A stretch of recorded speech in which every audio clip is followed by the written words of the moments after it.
CS WRZSCHILD. That's Schwarzschild radius. Okay. हामी आज यो ग्रेभिटेसनको टपिकमा चाहिँ ब्ल्याक होलको बारेमा स्टडी गर्दैछौँ। यो के हो त यो ब्ल्याक होल भनेको र ब्ल्याक होललाई हामीले कसरी डिफाइन गर्न सक्छौँ भन्ने कुरो चाहिँ सेन्ट्रल इम्पोर्टेन्स छ। र ब्ल्याक होल्स भनेको चाहिँ जस्तो मानौँ कुनै पनि solar body of the mass, जस्तो मानौँ कुनै पनि एउटा स्टारको मास चाहिँ जस्तो मानौँ हामीलाई त सनको मास त थाहा छ र सनको मास हामीले इजिली क्यालकुलेसन गर्न सक्छौँ। र जस्तो मानौँ सनको मासलाई हामीले चाहिँ सोलर मास भन्छौँ र कुनै पनि स्टारको मास चाहिँ जब 3 times greater than that of the solar मास हुन्छ र सोलर मास भइसके पछाडि त्यो सोलर मासको चाहिँ के हुन्छ भन्दाखेरि ग्राभिटी यति स्ट्रङ हुन्छ नि हो, र त्यो ग्राभिटी यति स्ट्रङ हुन्छ र त्यो ग्राभिटी यति स्ट्रङ हुन्छ जसले गर्दाखेरि चाहिँ इभन लाइट पनि त्यो बडीमा चाहिँ इन्टर भयो। जस्तो मानौँ त्यो ब्ल्याक होल त्यो बडीमा चाहिँ 3 times greater than that of the solar mass of the बडीमा चाहिँ इभन लाइट पनि इन्टर भयो भनेदेखि चाहिँ फर्केर आउन सक्दैन भनेदेखि अब हामीले त्यो बडीलाई चाहिँ त्यो मासिभ बडीलाई चाहिँ हामीले के भन्छौँ ब्ल्याक होल भन्छौँ। र यहाँनिर चाहिँ जस्तो मानौँ हाम्रो जहिले पनि हामीले के भन्छौँ भनेदेखि यो centre of the Milky Way ग्यालेक्सीमा पनि धेरै centre of the Milky Way ग्यालेक्सीमा पनि ब्ल्याक होल छ भनेर कन्सिडर गरिएको छ।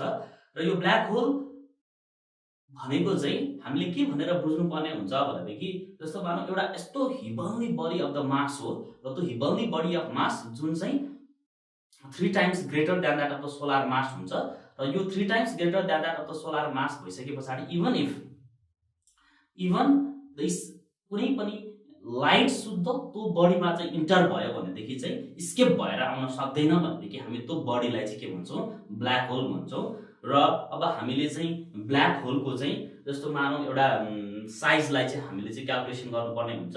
र जस्तो मानौँ यो ब्ल्याक होलबाट चाहिँ कुनै पनि चाहिँ बडी स्केप भएर आउनु पर्यो भनेदेखि चाहिँ सक्दैन, किनभनेदेखि त्यो ब्ल्याक होलको चाहिँ स्केप भेलोसिटी, ब्ल्याक होलबाट बाहिर निस्किने बडीको स्केप भेलोसिटी चाहिँ speed of the light in the vacuum भन्दा पनि धेरै हुन्छ। र जब चाहिँ त्यो ब्ल्याक होलको भेलोसिटी चाहिँ जस्तो मानौँ escape velocity of the light भनौँ न भेलोसिटी अफ द लाइटसँग इक्वल हुन्छ र त्यति बेला हामीले त्यो ब्ल्याक होलको साइज अफ द रेडियसलाई हामीले चाहिँ के भन्छौँ सर्चवार्ड्सचाइल्ड रेडियस भनेर भन्छौँ। र त्यो भनेको के हो भनेदेखि जस्तो मानौँ हामीलाई के थाहा छ भनेदेखि जस्तो मानौँ कुनै पनि बडी चाहिँ जस्तो मानौँ त्यो हामीले के भन्न सक्छौँ भनेदेखि कुनै पनि बडी चाहिँ अफ द सर्टेन मास छ र त्यो मास चाहिँ कुनै पनि एउटा बडी मानौँ ब्ल्याक होलबाट चाहिँ स्केप भएर आउनु पर्यो भनेदेखि चाहिँ त्यो बडी जुन भेलोसिटीले चाहिँ बाहिर आउनु पर्ने हुन्छ त्यो बडीबाट चाहिँ स्केप भएर आउनु पर्ने हुन्छ र त्यो स्केप भेलोसिटी चाहिँ के भन्दा धेरै हुन्छ भनेदेखि speed of the light in the vacuum भन्दा पनि धेरै हुन्छ। र जति बेला चाहिँ जस्तो मानौँ हामीलाई के थाहा छ भनेदेखि स्केप भेलोसिटी क्यालकुलेसन गर्नको लागि हामीलाई के थाहा छ भनेदेखि kinetic energy of the body is must be equal to the के हुन्छ that is the gravitational potential energy. र ग्रेभिटेसनल पोटेन्शियल इनर्जीसँग के हुनुपर्छ इक्वल हुनुपर्छ। र ग्रेभिटेसनल पोटेन्शियल इनर्जी भनेको के हो भनेदेखि जस्तो मानौँ काइनेटिक इनर्जी भनेको चाहिँ 1/2 कति हो mv² भयो। र यति बेला हामीले के भन्छौँ भनेदेखि जस्तो मानौँ ग्रेभिटेसनल पोटेन्शियल इनर्जी भनेको चाहिँ gmm अपन कति हुन्छ r हुन्छ। वेयर r भनेको चाहिँ के भयो रेडियस अफ द बडी भयो, radius of the body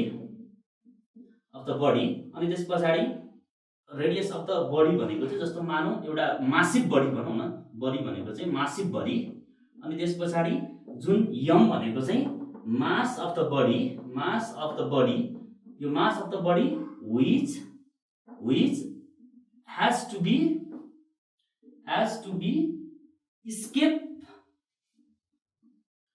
escape out from which have to be escape out from the massive body र अब हामीले चाहिँ के भन्छौँ भनेदेखि जस्तो मानौँ यो v भनेको चाहिँ के भयो स्केप भेलोसिटी र जति बेला चाहिँ के हुन्छ भनेदेखि जति बेला जस्तो मानौँ कुनै पनि बडीको चाहिँ स्केप भेलोसिटी चाहिँ भेलोसिटी अफ द लाइटसँग चाहिँ इक्वल हुन्छ र त्यो भेलोसिटी अफ द लाइटसँग इक्वल भनौँ इन भ्याकुमसँग इक्वल हुनु भनेको v/c हो। र त्यति बेला मासिभ बडीको चाहिँ रेडियसलाई चाहिँ हामी के भन्छौँ आरएच भन्छौँ र यो आरएच भनेको नै के हो सच वाट्स चाइल्ड के हो रेडियस हो र कति बेला भन्दाखेरि जति बेला चाहिँ कुनै पनि बडीको भेलोसिटी चाहिँ कुनै पनि बडी जुन चाहिँ एउटा मासिभ बडीबाट चाहिँ स्केप आउट हुनुपर्नेछ र त्यति बेला जस्ट स्केप आउट हुँदाखेरिको भेलोसिटी चाहिँ जस्तो मानौँ स्पिड अफ द लाइट्समा इक्वल छ भनेदेखि चाहिँ जस्तो मानौँ आरएच हुन्छ र यदि आरएच भनेको चाहिँ सच वाट्स चाइल्ड के भन्छौँ हामीले रेडियस भन्छौँ र सच वाट्स चाइल्ड रेडियसको हामीले चाहिँ के गर्नु छ यहाँनिर एक्सप्रेसन निकाल्नु छ त्यो सच वाट्स चाइल्डको एक्सप्रेसन निकाल्दाखेरि हामीले के गर्नुपर्छ भनेदेखि 1/2 m त छँदैछ अनि यो v स्क्वायरको ठाउँमा के राख्नु पर्यो c स्क्वायर अनि त्यस पछाडि g m into m by कति हुन्छ rh हुन्छ यहाँबाट हामीले m र m लाई क्याल्कुलेट गर्छौं र अर यहाँबाट rh इक्वल टु कति हुन्छ भनेदेखि g m twice g m by कति हुन्छ c स्क्वायर हुन्छ र यो यहाँबाट चाहिँ अब हामीले चाहिँ के क्याल्कुलेसन गर्न सक्यौ भनेदेखि जब यो रेडियस अफ द बडी चाहिँ यो भन्दा चाहिँ ग्रेटर हुन्छ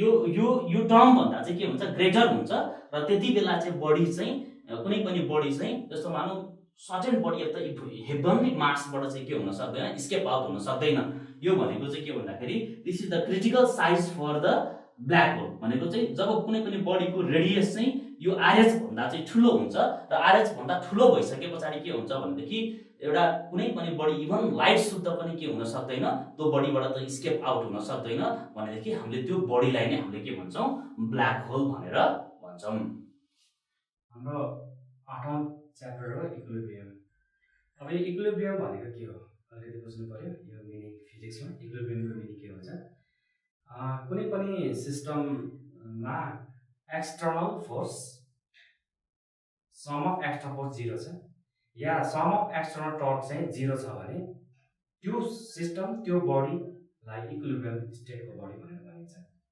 जस्तो कुनै पनि बडीलाई बाहिरबाट प्रयोग गरेको फोर्सले बडीलाई रेस्ट बनायो या टर्क अप्लाई गर्दाखेरि रेस्ट भयो भने त्यो रेस्टमा भएको बडीमा सम अफ फोर्स 0 छ भने या सम अफ टर्क 0 छ भने त्यसलाई स्ट्याटिक इक्विलिब्रियम भन्छ तर एउटा बडी घुमिरहेको छ या मोसनमा छ रोटेशनल डायनामिक्स पनि हुन सक्छ सर्कुलर मोसन पनि हुन सक्छ या चाहिँ स्ट्रेट पाथमा ट्राभल गरेर पनि हुन सक्छ त्यतिखेर पनि सम अफ फोर्स लिनियर मोसनमा र sum of total torque rotational मोसनमा 0 छ भने त्यतिखेर पनि इक्विलिब्रियम भन्छ र त्यस्तोलाई डायनामिक इक्विलिब्रियम भन्छ मोसनमा हुँदाको इक्विलिब्रियम डायनामिक इक्विलिब्रियम रेस्टमा हुँदाको इक्विलिब्रियम स्ट्याटिक इक्विलिब्रियम तर बोथ नै केसमा के हुनु पर्यो भन्दाखेरि sum of external force or sum of external torque must be 0. अब हेरौँ त्यसैले इक्विलिब्रियममा टाइप्स अफ इक्विलिब्रियम जस्तै हो टाइप्स अफ इक्विलिब्रियम हेरौँ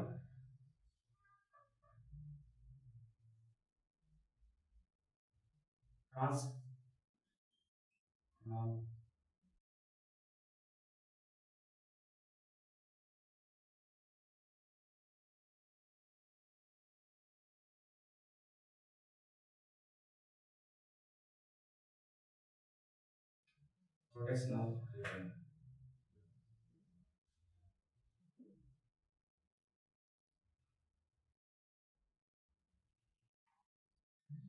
रोटेशनल इक्विलिब्रियम र ट्रान्सलेशनल इक्विलिब्रियम ट्रान्सलेशनल इक्विलिब्रियम भनेको चाहिँ स्ट्रेट मोसनमा अर स्ट्रेट पाथमा अर रेस्टमा sum of force external force 0 छ भने त्यसलाई ट्रान्सलेशनल इक्विलिब्रियम भन्छ रोटेशनल इक्विलिब्रियम भनेको चाहिँ कुनै पनि बडी रोटेसन भइरहेको छ या जस्ट रोटेसन हुन खोजेको छ र त्यतिखेर सम अफ एक्सटर्नल टर्क चाहिँ 0 छ भने त्यसलाई रोटेशनल इक्विलिब्रियम भनेर भन्छ जस्तो ट्रान्सलेशनल इक्विलिब्रियममा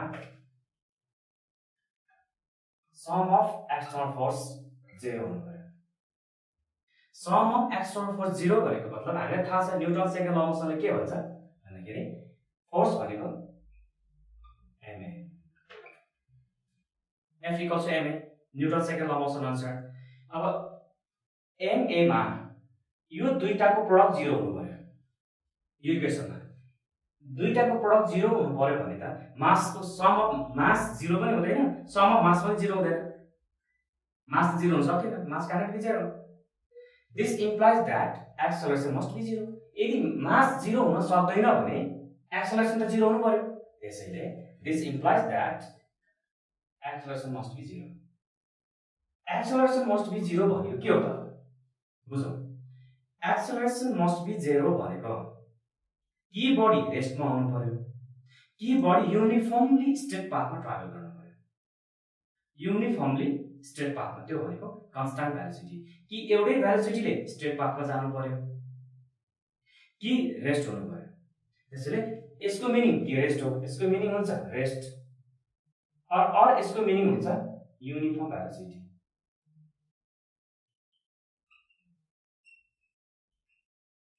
v constant, त्यो भनेको v constant।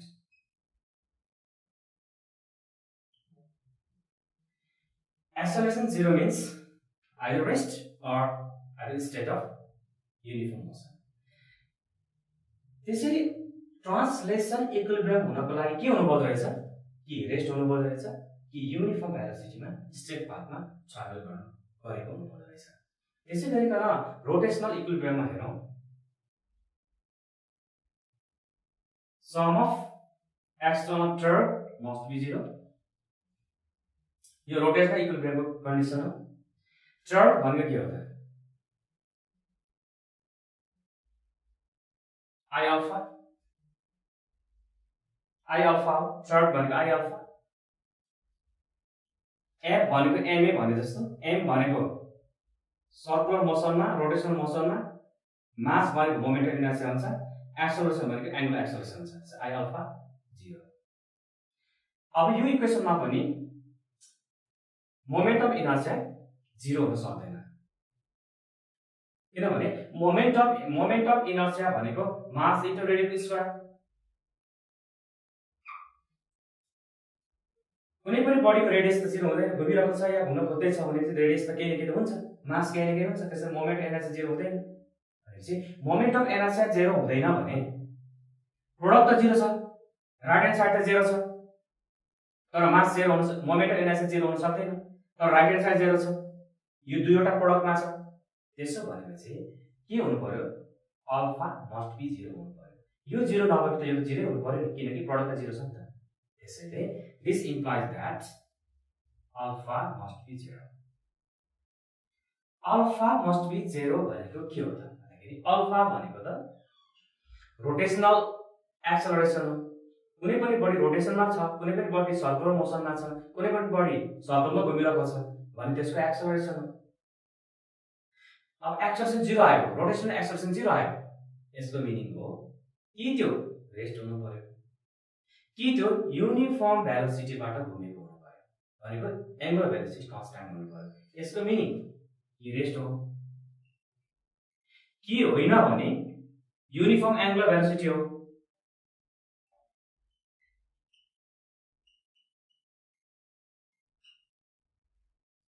एंगुलर भेलोसिटी त्यो भनेको युनिफर्म एंगुलर भेलोसिटी भनेको ओमेगा कन्स्टेन्ट, ओमेगा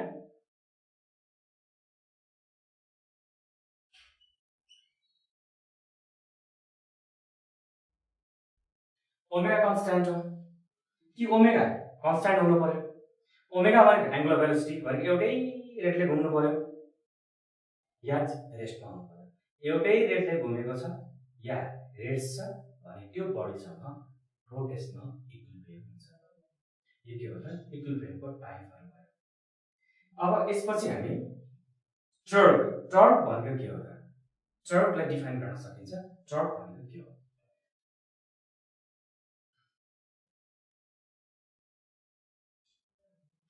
टर्क यसको रोटेसन हुन्छ, यसलाई टाउ भन्छ। टर्क भनेको मोमेन्ट्स अफ फोर्स भन्छ। मोमेन्ट्स अफ फोर्सलाई टर्क भन्छ। अब यसको अर्को डेफिनेसन पनि छ। मोमेन्ट्स अफ फोर्स टर्कको डेफिनेसन भयो। Torque is defined as the moment of force, but mathematically torque is defined as the product of force and perpendicular distance from the axis of rotation and the point of force, and it is vector quantity because it is the cross product of radius vector and the force. That is torque भनेको R vector quantity हो R cross F। अब R cross F क्रसबाट के हुन्छ त R को magnitude F को magnitude sin theta unit vector torque. अब यसको मैले म्याग्निट्युड मात्रै लिए भने कति हुन्छ त टर्कको म्याग्निट्युड मात्रै लिए भने टर्क RF sin थीटा मैले म्याग्निट्युड मात्रै लेखेँ। अब थीटा भनेको रेडियस र फोर्स बीचको एंगल हो। थीटा भनेको रेडियस यस्तो छ, यो रेडियस भयो, फोर्स यस्तो छ भने एंगल कति भयो त 90 भयो। थीटा 90 भयो। थीटा 90 भयो भने sin 90 भनेको 1। त्यसैले torque equals to R into F if theta is 90। थीटा 90 भएको केसमा टर्क भनेको R into F भयो। अब यहाँबाट पनि टर्क डिफाइन गर्न सकिन्छ। टर्क भने के रहेछ त टर्क भने म्याथमेटिकली टर्क भनेको रेडियस र फोर्सको मल्टिप्लिकेसन रहेछ। रेडियस र फोर्स मल्टिप्लाई गर्यो भने रिजल्ट टर्क आउँदो रहेछ। So the torque is now defined as the product of radius and force. Now unit of torque. Torque unit के होता है? Torque को unit. Now the unit of torque.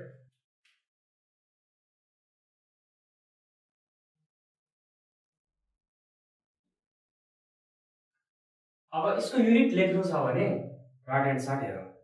Right hand साइडमा के छ त R भनेको रेडियस भनेको लेन्थ हो, F भनेको फोर्स भनेको यसको युनिट न्युटन हो।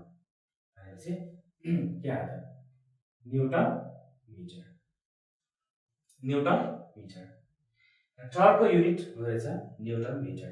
न्युटनलाई पनि फ्र्याक्सनमा लाने हो, यसलाई पनि डिभाइड फर्दर बेस युनिटमा लाने हो भने न्युटन भनेको KG metre per second square. एउटा मिटर यहाँ छ र KG metre square per second square यो हो unit of torque. In general newton metre भन्दा राम्रो हुन्छ किनकि स्ट्यान्डर्ड भयो न्युटन मिटर टर्क युनिट। अब टर्क डिफाइन गरिसकेपछि अब हामी नेक्स्ट एउटा प्यारामिटर डिफाइन गरौँ। त्यो नेक्स्ट प्यारामिटर भनेको चाहिँ कपल भनेको के हो अथवा parallel force, coplanar force, anti parallel force यिनको अलिकति यसको केही हेरौँ। कपल भनेको के हो COUPLE कपल। किनभने हामीसँग एउटा यस्तो टर्म छ टर्क ड्यू टु कपल भन्ने आउँछ कि त्यसैले टर्क ड्यू टु कपल बुझ्नको लागि पहिले कपल भनेको के हो बुझ्नुपर्छ। कुनै पनि अब्जेक्टमा दुईटा इक्वल म्याग्निट्युड भएको फोर्स अप्लाई गर्यो तर अपोजिट डाइरेक्सनमा सेम पोइन्टमा हैन अपोजिट डाइरेक्सनमा भने त्यो दुईटा फोर्सलाई कपल भन्छ। जस्तो कि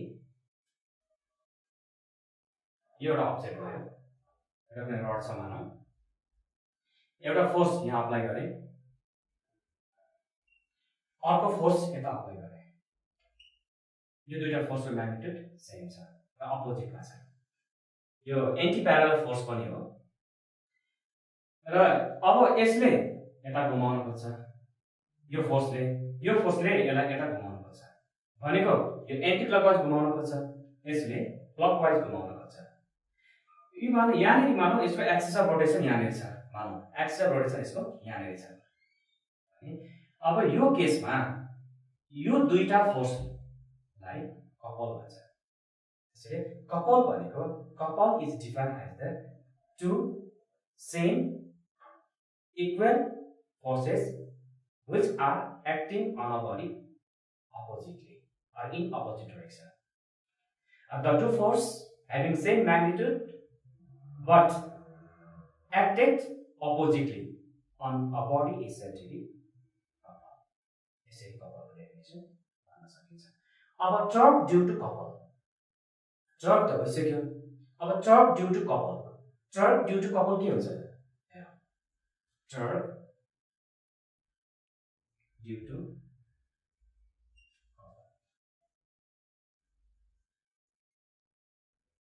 टर्क ड्यू टु कपल। कपलले गर्दा टर्क हुन्छ हैन, यो फोर्स यहाँ लागिरहेपछि यो यता लागेपछि सिस्टम घुम्छ। जब कुनै बडीमा फोर्स अप्लाई गरिन्छ, त्यो अप्लाई गरेको फोर्सले त्यो बडी घुम्छ भने त्यतिखेर त्यसलाई फोर्स नभनेर टर्क भनिन्छ। त्यसैले टर्क भनेको टर्निङ इफेक्ट अफ फोर्स पनि हो। त्यसैले टर्क भनेको टर्निङ इफेक्ट अफ फोर्स पनि हो। कुनै पनि फोर्स कुनै पनि बडीमा अप्लाई गर्दा त्यो बडी ट्रान्सलेसन मोसन देखाउनको सट्टा रोटेसनल मोसन देखाउँछ भने त्यतिखेर त्यसलाई फोर्स नभनेर टर्क भन्छ। त्यसैले टर्क ड्यू टु कपल, कपलले गर्दा भएको टर्क के हो त? यसको सिम्पल क्याल्कुलेसन यहीँबाट हेरौँ। सपोज यो होल लेन्थ एल छ,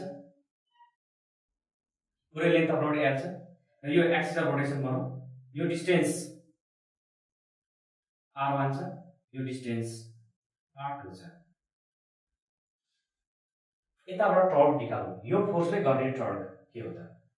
यसलाई τ1 भनौँ, यतापट्टिबाट निस्किने टर्क τ1 भनौँ, के हो त? r1 इन्टु एफ, यहाँ छ फर्मुला r1 इन्टु एफ, यताको रेडियस, यताको फोर्स f1। यताबाट टर्क निकालौँ, τ2 भनौँ, के हो त? r2 into f2। तर यो त कपल हो, फोर्स त सेम हुनु पर्यो, त्यसैले के लेखे? फोर्स सेम गरे। यतातिरको टर्क τ1, यतातिरको टर्क τ2, टोटल टर्क कति भयो त? टर्क ड्यू टु कपल गर्नु छ नि त, त्यसैले दुईटै फोर्स लिनु छ नि त, सम गर्दियो। टोटल टर्क के हो त? r1 plus r2 f। यो भनेको r1 प्लस r2 भनेको perpendicular distance between the two force हो, भनेको total length of the rod हो यो केसमा, किनकि यो परपेन्डिकुलर छ भने यहाँ 90 डिग्री छ भने चाहिँ होइन भने कम्पोनेन्ट लिनु पर्ने हुन्छ। त्यसैले l इन्टु f, यो टर्क ड्यू टु कपल, यसलाई के भन्छ त? टर्क ड्यू टु कपल भन्छ यो केसबाट। अब हामी नेक्स्ट टर्म डिफाइन गरौँ। Next term coplanar force.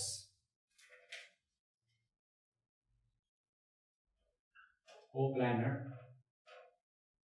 Force, coplanar force, को means same, planar means plane। एउटै प्लेनका फोर्सलाई कोप्लानर फोर्स भन्छ।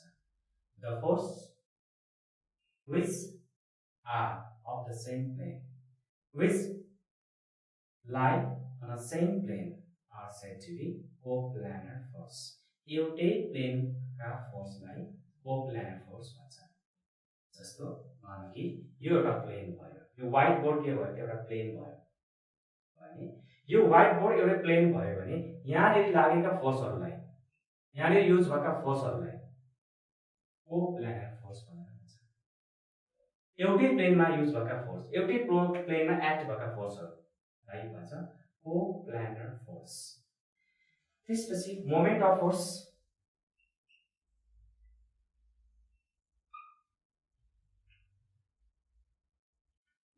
मोमेन्ट अफ फोर्स टर्क नै हो, टर्क भन्दा पनि हुन्छ।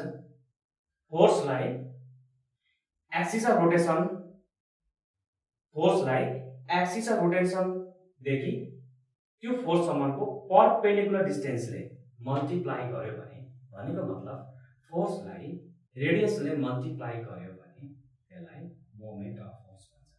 त्यसैले मोमेन्ट अफ फोर्स भनेको टर्क नै हो। अब मोमेन्ट अफ फोर्स जानिसके पछाडि यो मोमेन्ट अफ फोर्सबाट एउटा ल डिफाइन गर्न सकिन्छ, त्यसलाई भन्छ प्रिन्सिपल अफ मोमेन्ट्स। त्यसैले प्रिन्सिपल अफ मोमेन्ट्स भनेको के हो त?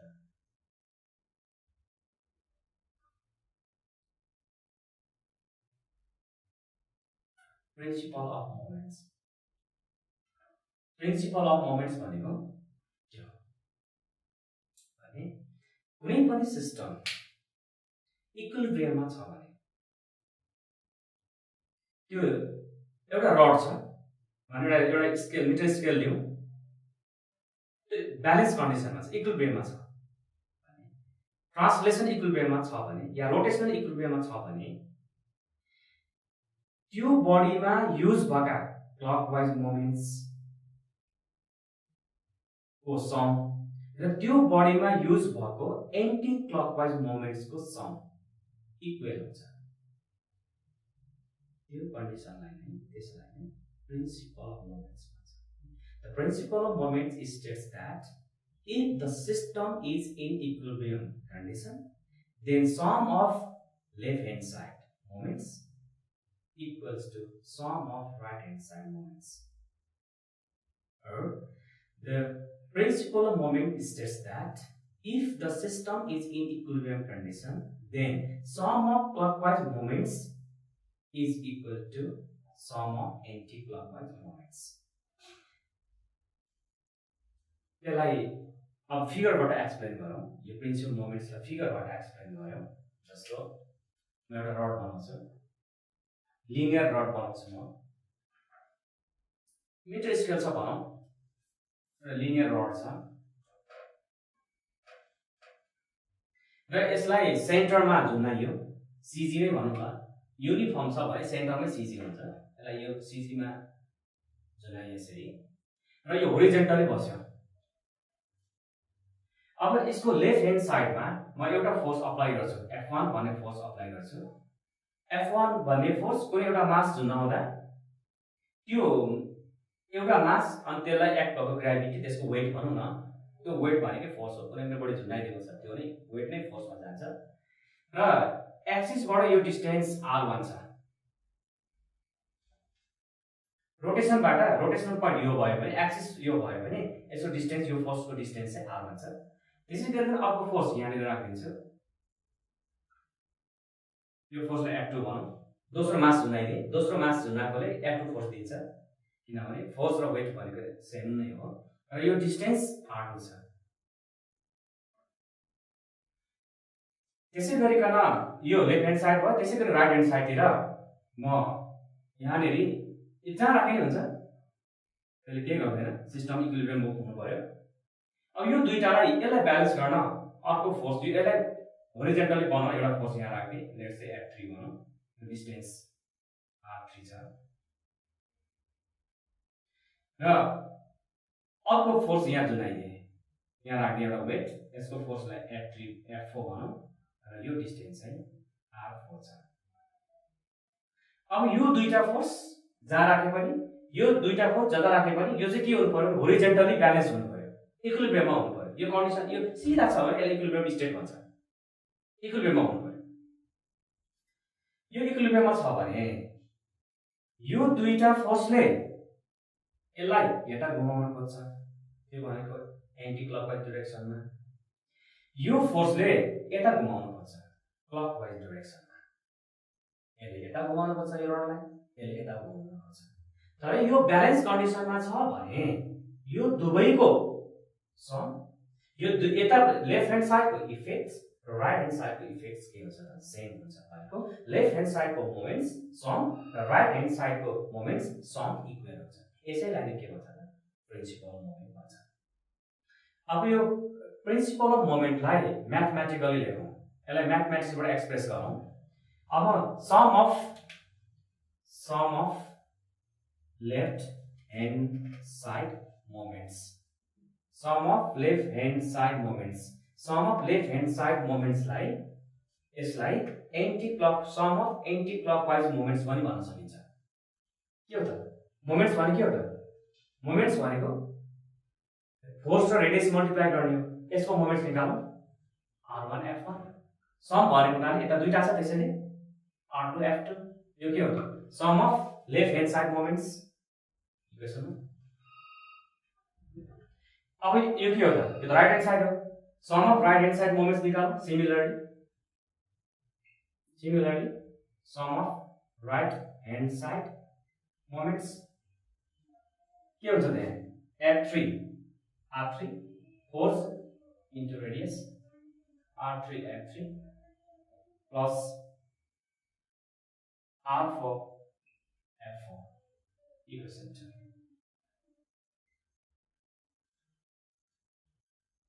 यसलाई के पनि भन्न सकिन्छ भने सम अफ क्लकवाइज मोमेन्ट्स पनि भन्न सकिन्छ किनकि यसले यो फोर्सहरुले यसलाई क्लकवाइजतिर घुमाउने हुनाले सम अफ क्लकवाइज मोमेन्ट्स पनि भन्न सकिन्छ। अब यो दुईटा के हुन्छ इक्वल हुन्छ के भयो भने if the system is in equilibrium यो ब्यालेन्स कन्डिसनमा छ भने यो दुवै इक्वल हुन्छ। त्यसैले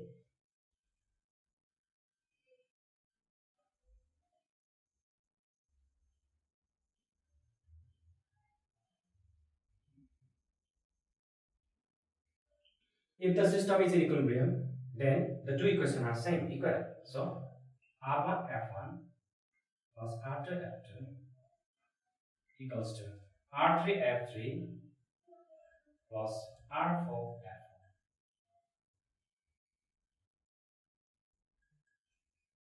यसलाई के भन्छ त प्रिन्सिपल अफ मोमेन्ट्स भन्छ। अब डाइरेक्टली र रिभर्सली भनौं न कन्भर्सली भनौं न यदि हामीलाई प्रिन्सिपल मोमेन्ट्स थाहा छ भने यो लेख्न पाइयो बस स्टेटमेन्ट प्रिन्सिपल मोमेन्ट्स। यदि कुनै क्याल्कुलेसन बस कुनै तरिकाबाट यस्तो खालको रिलेसन मोमेन्ट्सको यो रिलेसन आयो भने यसलाई प्रिन्सिपल मोमेन्ट्स पनि भन्न पाइयो। प्रिन्सिपल मोमेन्ट्स थाहा छ यो लेख्न पाइयो। कुनै कारणवश यो म्याथमा डेभलप भयो भने यसले प्रिन्सिपल मोमेन्ट्सलाई सेटिस्फाई गर्यो भनेर भन्न पनि सकिन्छ। अब यसै गरिकन अर्को टर्म जाउँ centre of gravity. Centre of gravity CG. Centre of gravity यसलाई सर्टकटमा सीजी पनि भन्छौँ। यो सीजी सेन्टर अफ ग्राभिटी भन्ने कुरा फिजिक्समा भएका धेरै इभेन्ट्सहरु फेनोमेननहरु डिफाइन गर्न धेरै इम्पोर्टेन्ट टुल्स हो। यो धेरै युज हुने टुल हो यो। त्यसले यो अलिकति सेन्टर अफ ग्राभिटीको कन्सेप्ट केही थोरै भए पनि बुझ्दा राम्रो हुन्छ। सेन्टर अफ ग्राभिटी भनेको के हो त? जस्तो म एउटा अब्जेक्ट एउटा बनाऊ, एउटा कुनै एउटा अब्जेक्ट छ, एउटा त्यो रिजिड बडी छ मानौ, यसमा यसको मास यो मास m1 होला भनेपछि वेट त डाउनवर्ड हुने भयो। यहाँनेर यसको मास m2 होला, यसको वेट डाउनवर्ड m2 g हुने भयो। यहाँनेर कुनै एउटा मास होला m3 होला, यसको मास यसको वेट m3g डाउनवर्ड हुने भयो। यसै गरी यता होला यता सबैतिर यसै नै हरेक पार्टिकलका के होला नि त आफ्नो ग्राभिटी होला। n नम्बर पार्टिकल होला योसँग, यो रिजिड बडीसँग जम्मै n नम्बर पार्टिकल होला, सबैको आफ्नै ग्राभिटी हुने भयो। यो n नम्बर अफ पार्टिकल यो बडी भित्र छ भने यहाँ ग्राभिटी छ, यहाँ ग्राभिटी लाग्यो, ग्राभिटीले यहाँ एक्ट गर्यो, ग्राभिटीले यहाँ एक्ट गर्यो, यहाँ गर्यो, यहाँ गर्यो, यसै n वटा डिफरेन्ट पोइन्टहरुमा ग्राभिटी एक्ट गर्यो। तर यो होल ग्राभिटीले रिप्रेजेन्ट गर्ने, सबै ग्राभिटीलाई रिप्रेजेन्ट गर्ने किनभने यहाँ n नम्बर अफ ग्राभिटी छ नि त, किन n नम्बर पार्टिकल छ, हरेक पार्टिकल आफ्नो ग्राभिटी होला हैन। त्यसै गरिकन यो सबै ग्राभिटीहरु यो n नम्बर पार्टिकलमा भएका ग्राभिटीहरुलाई रिप्रेजेन्ट गर्ने एउटा ग्राभिटी कहाँ होला त? त्यही पोइन्टलाई भन्छ सेन्टर अफ ग्राभिटी। जस्तो यो सबै ग्राभिटीहरुलाई रिप्रेजेन्ट गर्ने एउटा पोइन्ट यहाँनेर छ अनि यसलाई भन्छ सीजी सेन्टर अफ ग्राभिटी। कोडबाट पनि क्लियर छ centre of gravity. So the center of gravity is defined as the point in which all gravities of the body are supposed to be concentrated. The point in which all gravity of the body are supposed to be concentrated, or the point which gives or which represents entire gravity of the body.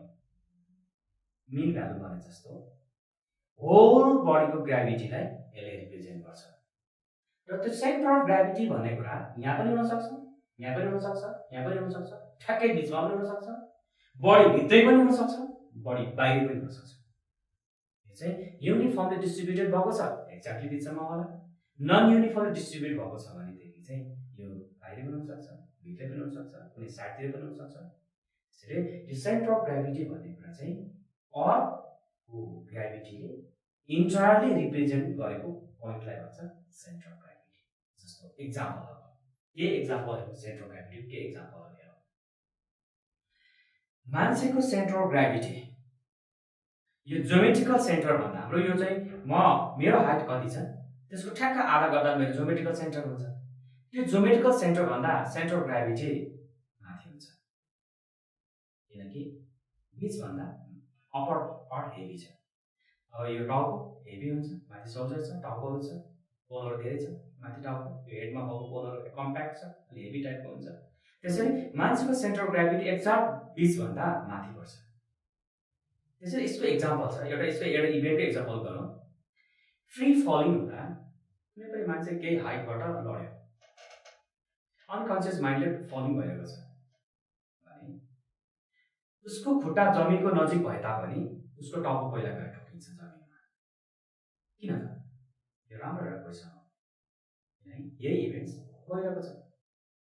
Why head goes first in free falling or when a man gets falling from certain height? किन चाहिँ टाउकै पहिला गएर ठोकिन्छ त? खुट्टा नजिक हुन्छ जमिनसँग त टाउकै पहिला गएर किन ठोकिन्छ त? भन्दा मान्छेको सेन्टर अफ ग्राभिटी बीच भन्दा टाउकोतिर हुन्छ नि त, टाउकोतिर लाइज गर्छ नि त। त्यसैले head goes first because the center of gravity of the man lies towards head, not at middle. मिडलमा त छैन, मिडल भएको जो पनि जान सक्थ्यो तर टाउकै पहिला जान्छ। रोड एक्सिडेन्ट हुँदाखेरि पनि टाउकोबाट चोट लाग्छ किन टाउकै गएर पहिला ठोकिन्छ। यी कुरा चाहिँ सेन्टर अफ ग्राभिटी भित्र छ, यो बुझ्नु पनि पर्छ। अब त्यसै गरिकन centre of mass, centre of mass भनेको के हो त? त्यस्तै छ। Centre of mass, centre of मास यसलाई CM भन्छ, centre of mass. Centre of mass भनेको अब यो एउटा बडी भयो, यहाँ एउटा मास होला, यहाँ अर्को मास होला, यहाँ अर्को मास होला, यहाँ एउटा पार्टिकल होला, यहाँ मास 3 होला, यहाँ लास्ट मास यहाँ होला, लास्ट मास यहाँ होला, धेरै मासहरु होला, n नम्बर पार्टिकल्स होला, आफ्नै मास होला। यो होल मासलाई रिप्रेजेन्ट गर्ने, सबै मासहरुलाई एउटा पोइन्टमा रिप्रेजेन्ट गर्नु पर्यो भने त्यो पोइन्टलाई भन्छ centre of mass. The center of mass represents the whole mass of the body. The point in which whole mass of the body is supposed to be concentrated by the center of mass. भनेपछि मानव centre of मास यहाँ होला, बिचमा हुनुपर्छ छैन, साइडतिर पनि हुन सक्छ, बडी भित्र पनि हुन सक्छ, बडी बाहिर पनि हुन सक्छ। भने यो पोइन्ट यदि होल मास रिप्रेजेन्ट गरेपछि पोइन्ट मास यहाँ छ भने यसलाई भन्छ सेन्टर अफ मास भन्छ। एउटा कुरा बुझ्नु चाहिँ जरुरी छ, सेन्टर अफ मास र अरु माला फोर्स लाग्यो के हुन्छ? यो माला रिजिड बडी भयो, कुनै पनि रिजिड बडीको एउटा साइडमा तिमी फोर्स अप्लाई गर, एक साइडमा कुनै रिजिड बडी छ, यो रिजिड बडी हो, ल यो रिजिड बडी हो, म यहाँले फोर्स अप्लाई गर्छु, यो बडीले रोटेशनल मोसन गेन गर्छ। याद गर्नु, यो एउटा रिजिड बडी हो, यसको कुनै एक छेउमा मैले फोर्स अप्लाई गरे भने यो बडी घुम्न थाल्छ, रोटेशनल मोसन यसले गेन गर्छ।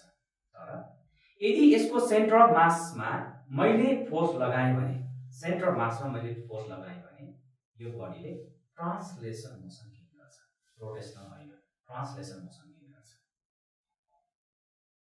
त्यसैले यसको एक्जाम्पल पनि छ, जस्तो कि एउटा युनिफर्म व्हील छ, एउटा युनिफर्म एकदमै 100% युनिफर्म व्हील छ, चक्का एउटा छैन, व्हील छ, यो व्हील घुमिरहेको छ यसरी, यो रोड हो घुमिरहेको छ, यहाँ पार्टिकल छन्, यहाँ पार्टिकल छन्, यहाँ छन्, यहाँ छन्, यहाँ मास छ, डिफ्रेन्ट मासहरु यहाँ छ, यहाँ छ, एक्ज्याक्टली बीच, एकदम पर्फेक्ट युनिफर्म छ, यो एक्ज्याक्टली यसको बीच हो भने यहाँ के हुन्छ त? सेन्टर अफ मास हुन्छ।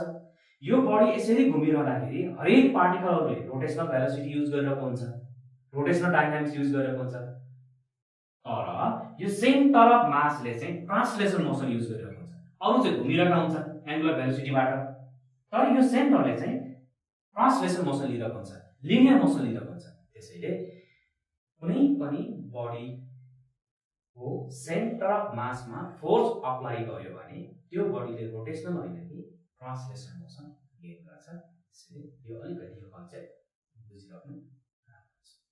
अब यो इक्विलिब्रियममा जनरली सिजी को पोजिसन अब्जेक्टको सेपलाई हेरेर सिजी कहाँ कता लाइज गर्छ भन्ने कन्सेप्टबाट इक्विलिब्रियमको सिम्पल केही टाइपहरू जस्तो कि रेस्ट कि मोसन सर्कुलर कि ट्रान्सलेसन भन्नेबाट होइन त्यसको बडीको सेप कस्तो सेप छ सिजी कता छ भनेको बेसिसबाट यो इक्विलिब्रियम तीन खालको अनस्टेबल इक्विलिब्रियम स्टेबल इक्विलिब्रियम र न्युट्रल इक्विलिब्रियम के हो त यो अनस्टेबल इक्विलिब्रियम भनेको के हो त न्युट्रल इक्विलिब्रियम भनेको यसको केही हेरौँ फर्स्टमा अनस्टेबल इक्विलिब्रियम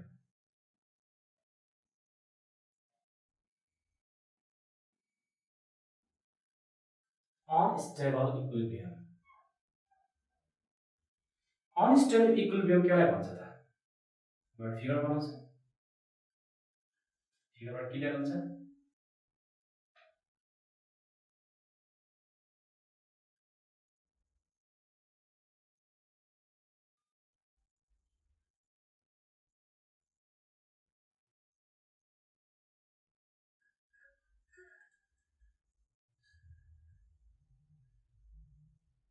कोनिकल फ्रस्टलाई उल्टेदिए यो बेस फ्ल्याट थियो माथि पारे त्यो मुखलाई तल राखिदिए टेबलमा अब अघि नै मैले भनिसकेँ कि सेन्टर अफ ग्राभिटी भन्ने कुरा जता मास बढी छ जता हेभी छ हेभियर साइड छ त्यतातिर जान्छ भनेपछि यसको सेन्टर अफ ग्राभिटी ठ्याक्कै बिचमा हुँदैन किन मास यता माथि बढी छ नि त त्यसैले कता जान्छ बिचभन्दा माथि जान्छ कि सेन्टर अफ ग्राभिटी यहाँ छ सिजी यहाँ छ सिजी यहाँ छ सिजी बडी भित्रै पनि हुनु पर्दैन म्याक्सिमम भित्रै पनि हुनु पर्दैन म्याक्सिमम बाहिर पनि हुन्छ यो म्याक्सिमम भित्र छैन जस्तो फुटबलको सेन्टर अफ ग्राभिटी भित्र बिचमा एयर त्यहाँ त म्याक्सिमम हुँदैन एयरमा हुन्छ तर मार्बलको सेन्टर अफ ग्राभिटी बडी भित्रै हुन्छ rectangular bar uniform centre of gravity mass भित्रै हुन्छ त्यो बडी मास भित्रै लाइज गर्छ यो सिजी यहाँ भयो अब यसलाई मैले के गरेँ भने यो अब्जेक्टलाई यो बडीलाई स्लाइटली पुस गरेँ हल्का यसलाई स्लाइटली पुस गरेपछि यो सेप यस्तो भयो मानौ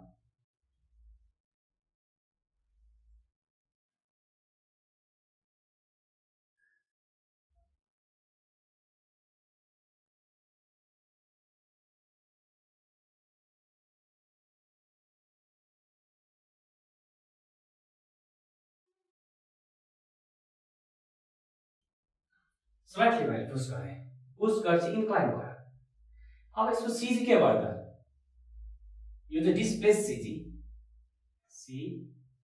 प्राइम डिस्प्लेस सिजी सुरुमा सिजी यो लाइनमा थियो सिजी तल गयो डिस्प्लेस सिजी यसलाई ओ भनौँ यो पोइन्टलाई ओ प्राइम भनौँ ओ प्राइम भनेको चाहिँ position of displace CG of displace body के हो त सिजी तल गयो मैले डिस्प्लेस गर्दा अब के हुन्छ त भन्दा यो बडी फर्केर आउँदैन अहिलेको कन्डिसनमा आउँदैन यो फर्दर टिल्टेड फर्दर टपलिङ हुन्छ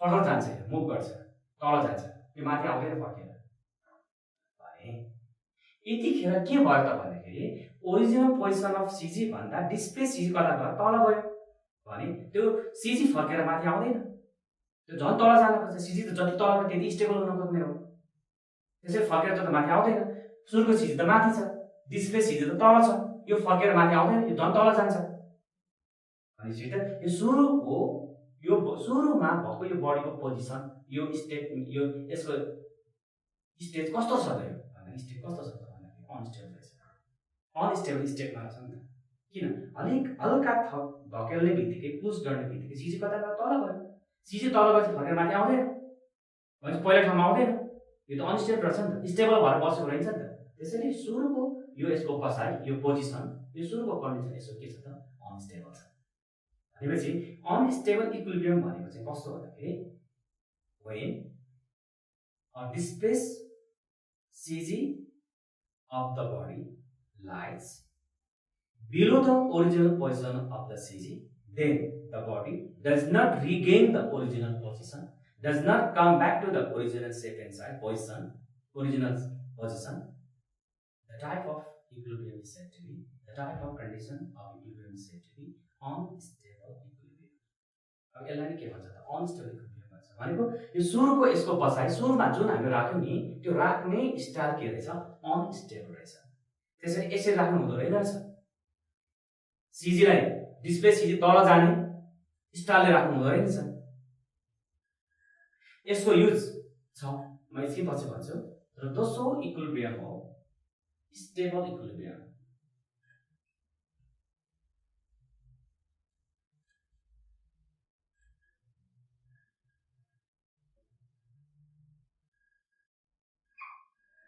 स्टेबल इक्विलिब्रियम पहिले फिगर बनाऊ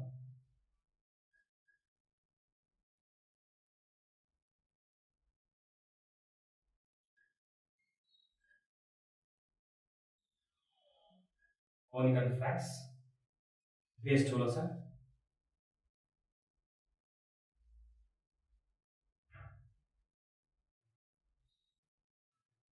बेस ठुलो छ सीजी तल छ किन तल हेभी छ नि त सीजी यहाँ छ यो ओरिजिनल सीजी यसलाई ओ बनाऊ अब मैले डिस्प्लेस गरे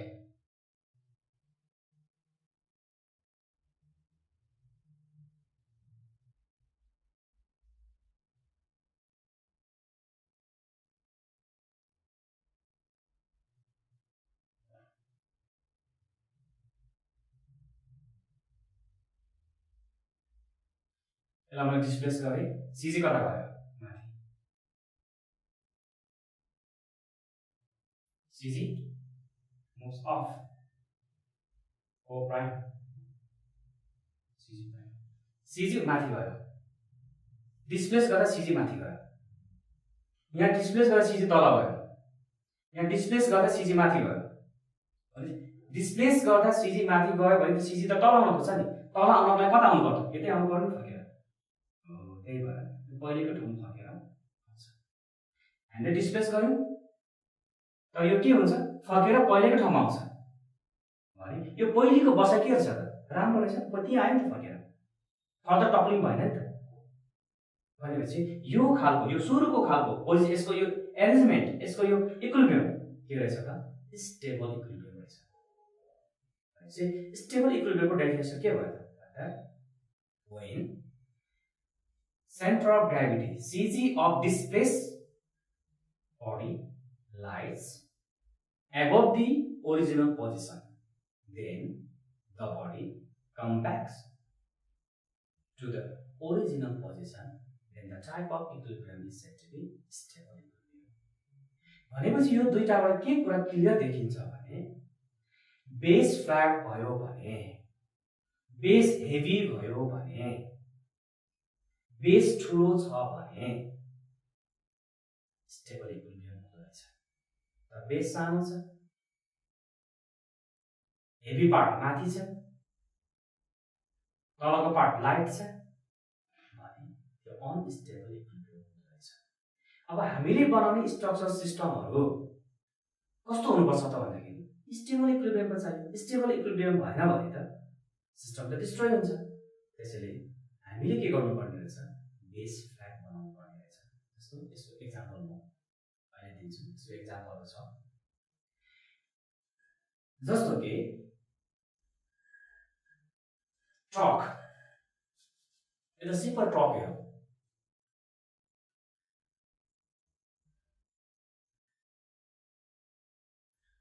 ट्रकले आइरन बोकिरहेको छ आइरन रडहरु बोकिरहेको छ आइरन रडहरु बोकिरहेको छ ट्रकले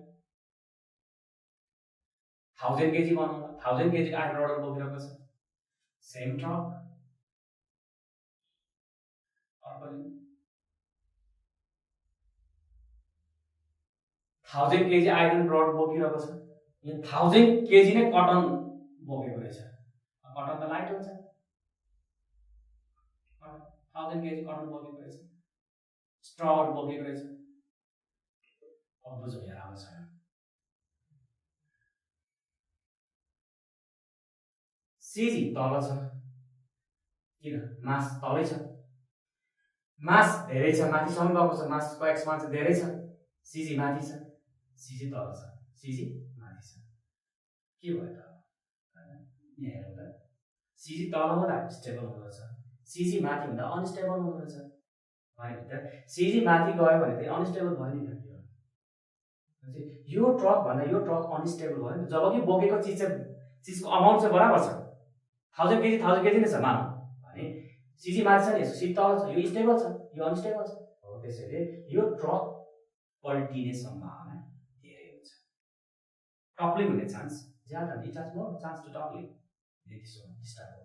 त्यसैले के भन्दाखेरि कटन बोकेको गाडी त्यही मास बराबर आइरन बोकेको गाडी भन्दा लड्ने चान्स बढी हुन्छ। यो पनि स्टेबल अनस्टेबलको एउटा आइडियाबाट एक्सप्लेन गर्न सकिन्छ। अब त्यसै गरिकन यसको अरु युज छ, यो इम्पोर्टेन्ट पार्ट भयो सिफ, एउटा सिफ छ भनौँ,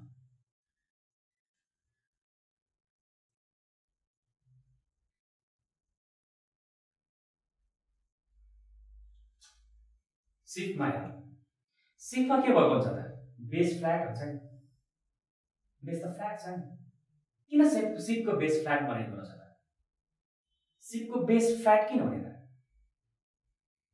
भन्दाखेरि बेस फ्ल्याट भयो यहाँ के भयो त, स्टेबल इक्विलिब्रियम भयो नि त, त्यसैले हरेक चिज हामी स्टेबल इक्विलिब्रियम राख्न चाहन्छौँ, त्यसो भने सिफको बेस के हुनु पर्दछ, फ्ल्याट, माथि सानो सानो पिरामिड जस्तो फ्ल्याट, बेस फ्ल्याट हुनु पर्यो।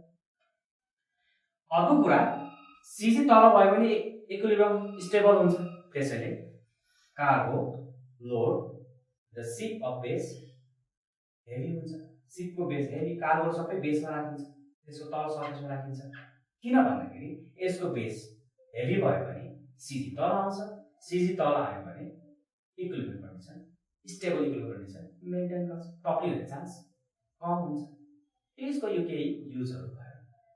अब थर्ड टाइपको इक्विलिब्रियम छ न्यूट्रल इक्विलिब्रियम।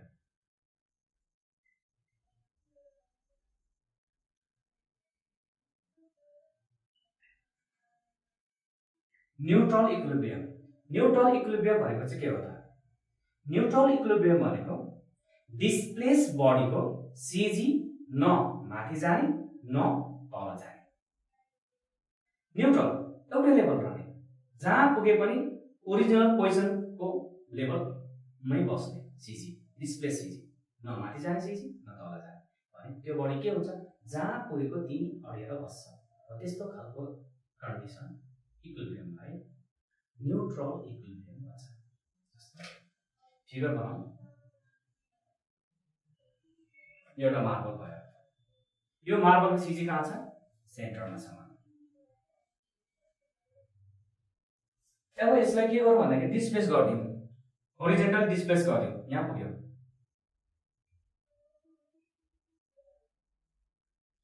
सिजी कहाँ छ, डिस्प्लेस गरेको त्यही लेभल छ, एउटै लेभलमा छ, न तल गयो न माथि गयो, सिजी ओरिजिनल ओ प्राइम, न तल गयो न माथि गयो, सिजी त्यही छ भनेको, जहाँ त्यसो भए जहाँ पुराको त्यही बसिरहेको छ, फर्दर पनि जाँदैन फर्केर पनि आउँदैन, यहाँ त फर्दर तल जान्थ्यो यो फर्केर आउँथ्यो, यहाँ न उता जान्छ न फर्केर आउँछ, जहाँ पुराको त्यही बस्छ, यो खालको इक्विलिब्रियमलाई न्यूट्रल इक्विलिब्रियम भनेर भन्छ। त्यसैले यी के भयो त भन्दाखेरि टाइप्स अफ इक्विलिब्रियम भए, र यो खालको इक्विलिब्रियम मेन्टेन गर्न सक्यो केही डिभाइसहरुमा, प्राय कुद्ने अब्जेक्टहरुमा यस्तो खालको सिस्टम अप्लाई गर्न सक्यो भने त्यो सिस्टमले बडी स्टेबिलिटी गेन गर्छ, स्टेबल हुन्छ।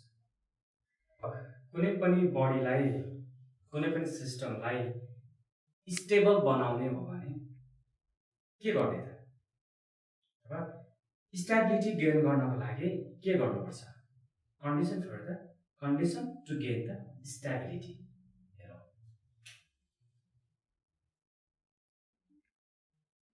Condition to gain stability.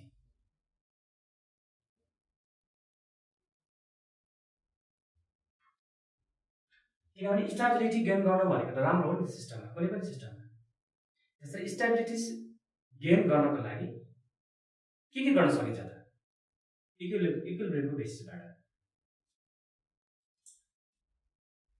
फर्स्टमा कुनै पनि बडीको बेस फ्ल्याट गर्ने, जति सक्दो त्यो बडीको बेसलाई फ्ल्याट गर्न सक्यो भने बडी मोर स्टेबल हुन्छ। To gain the stability, the surface of the body must be flat. Surface चाहिँ फ्ल्याट हुनु पर्यो। जस्तो कि यसको एक्जाम्पल पनि छ, सर्फेस फ्ल्याट भएको सर्फेस बढायो भने स्टेबिलिटी गेन गरिन्छ भन्ने एउटा एक्जाम्पल पनि छ। 4 footed एनिमल्सहरू हामीभन्दा बढी स्टेबल हुन्छ। Cow is more stable than the man. Why? Is the question. Because cow has more flat surface than the man. जस्तो अब मैले सिपको कुरा पनि गरेँ, यस्तो एउटा एपार्टमेन्ट रहेछ होला, सिम्पल एउटा हेरौँ न, एउटा यस्तो एपार्टमेन्ट रहेछ, किनभने यो हामीलाई काम लाग्ने पनि हो। यो एपार्टमेन्टको बेस यस्तो छ र अर्को चाहिँ प्राय मन्दिर यस्तो हुन्छ हैन, मन्दिरहरू बनाउँदाखेरि यस्तो बनाइन्छ, इटा भट्टामा पनि मन्दिरहरू यस्तै यस्तो बनाइयो। अब यो स्टेबल होला कि यस्तो चीज स्टेबल होला कि यस्तो चाहिँ स्टेबल होला त भन्दाखेरि बेस फ्ल्याट भएको,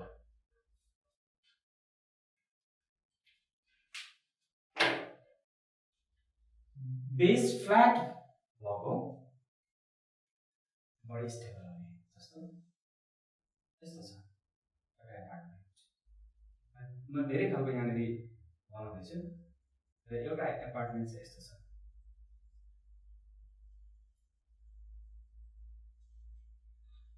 यसको बेस सानो छ, यसको बेस ठुलो छ। एउटा एपार्टमेन्ट हो,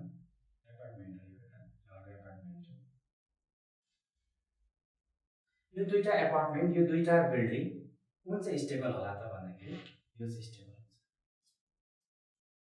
त्यसैले बेस ठुलो भयो भने त्यसको स्टेबिलिटी बढाउन सकिन्छ, बेसलाई फ्ल्याट गर्यो भने स्टेबिलिटी बढाउन सकिन्छ। त्यसैले सकेसम्म बेस धेरै राखेर एपार्टमेन्टको स्ट्रक्चरहरू लानुपर्छ। So to gain the stability, number 1, the base must be flat. Number 2, stability gain गर्ने तरिका, स्टेबल बडी बन्ने तरिका दोस्रो के हो भने कसरी हुन्छ, के गरेर हुन्छ, सीजीलाई लोअर गर्नु पर्यो। यो पनि बेस फ्ल्याट छ, माथिबाट बेस फ्ल्याट, सीजीलाई लोअर गर्नु पर्यो। सीजीलाई कुनै पनि तरिकाबाट लोअर गर्न सक्यो भने स्टेबिलिटी बढ्छ। जस्तो सीजी लोअर गर्ने तरिका के हो त, सीजीलाई लोअर गर्यो भने स्टेबिलिटी कसरी बढ्छ त भन्दाखेरि दुवै कुरा यहाँ हेर्न सकिन्छ।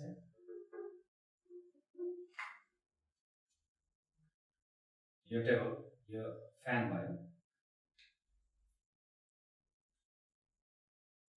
र यसमा मैले बेस सानो बनाएँ, फ्यान घुम्दैछ, अनस्टेबिलिटी बढ्दैछ, स्पिड बढ्दैछ, बेस सानो छ, लड्न सक्छ। मैले बेस ठुलो बनाएँ, बेस ठुलो बनाएँ, लड्ने चान्स कम हुन्छ। अघि नै भनिसकेँ कि बेस बढ्यो भने टप्लिङ नै लड्ने चान्स कम हुन्छ, स्टेबिलिटी बढी हुन्छ। अब बेस फ्ल्याट मात्रै बनाइनँ मैले, बेस ठुलो मात्रै बनाइनँ, हेभी पनि बनाएँ, बेस हेभी पनि बनाएँ, बेस हेभी बनाएँ। आइरनको राख्दै हो, पुरै आइरन, अघि त्यो प्लास्टिकको थियो होला, त्यही थियो, बेस फ्ल्याट त थियो तर प्लास्टिकको थियो होला।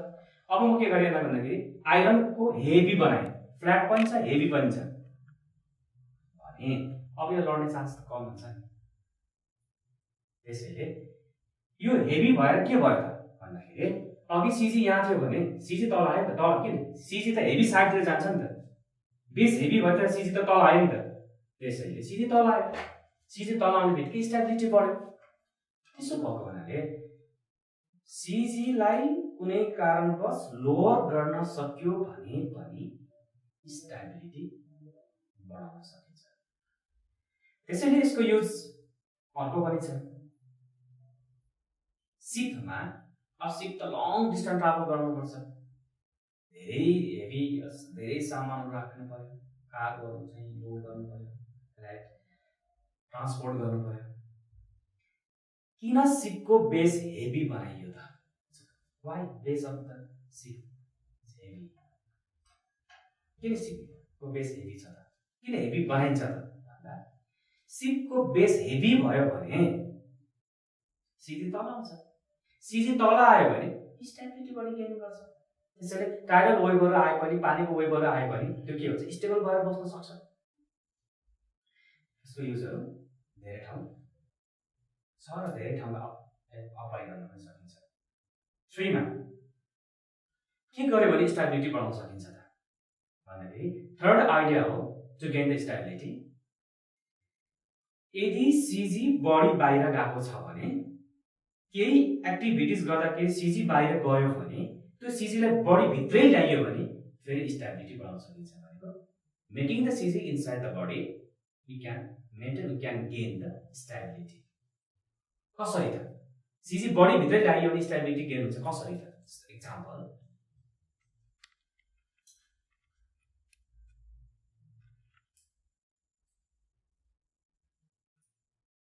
सिमेट्रिक छ। मानौ यो मान्छेको सिजी यहाँ बिचमा होला, बडी भित्रै होला, मजाले हिँडिरहेको छ। तर अब यो मान्छेले के गर्यो भन्दाखेरि पछाडि डडेलोमा भारी बोक्यो। पछाडि भारी बोक्ने बित्तिकै यसरी सिधै भर्टिकली त हिँड्न सक्दैन। उसले के गर्छ त भन्दाखेरि आफ्नो बडीलाई अगाडि लान्छ, भनेपछि फरवर्ड इन्क्लाइन हुन्छ। यस्तो भयो।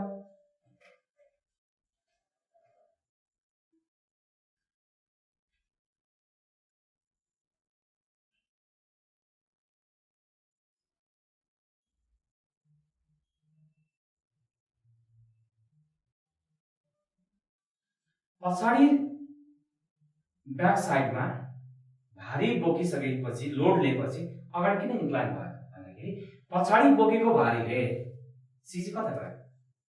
आउटसाइड गयो नि। अब आउटसाइड गएको सिजीलाई बडी भित्रै ल्यायो भने स्टेबिलिटी गेन हुन्छ भने के गर्नु पर्छ? बाहिर गएको सिजी यसो गरेपछि के आयो? सिजी भित्र आयो नि त। त्यसैले के हुन्छ भन्दाखेरि त्यही भएर के भयो? अगाडि अल्क्यो, सिजी भित्र आयो, बडी भित्रै आयो। त्यो भएको हुनाले सिजीलाई आफ्नो बडी भित्रै बनाइयो भने स्टेबिलिटी गेन गर्न सकिन्छ। थर्ड वे के छ to gain the stability? If any how if we can keep the CG inside the body then we can gain the stability. यसको अर्को एउटा एक्जाम्पल पनि छ। मैले लेफ्ट ह्यान्ड साइड पकेटमा पानी बोकेँ भने म कता ढल्किन्छु? यता लेफ्टतिरै ढल्किन्छु त म लेफ्टतिर जान्छु? जाँदिनँ नि, म राइटतिर जान्छु। किन? लेफ्टतिर वेट लिएपछि सिजी कता जान्छ? लेफ्ट साइडतिर जान्छ। अब त्यसलाई फेरि भित्र ल्याउन के गर्नु पर्यो? म राइट साइडतिर ढल्किनु परेन। त्यसैले यता पानी बोक्दाखेरि, यता बकेट बोक्दाखेरि यता लेफ्ट ह्यान्ड साइडमा वेट इन्क्रिज हुँदा म राइट ह्यान्ड साइडतिर इन्क्लाइन हुन्छु। अनि के भयो त? सिजी बडी भित्रै आयो। त्यसैले सिजी कुनै कारणवश बाहिर गयो भने त्यसलाई फर्काएर भित्रैतिर ल्याउन सक्यो भने पनि के हुन्छ त? स्टेबिलिटी गेन गर्न सकिन्छ। सो यो तीनवटा वे हो कुनै पनि बडीलाई स्टेबिलिटी गेन गर्ने तरिका। ल्यामिज थ्योरम। अब इक्विलिब्रियमको ल्यामिज थ्योरम भनेको के हो त? हेरौँ।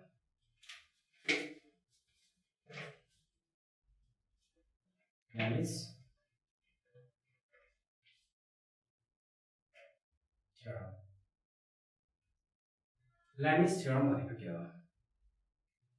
कुनै पनि एउटा पोइन्टमा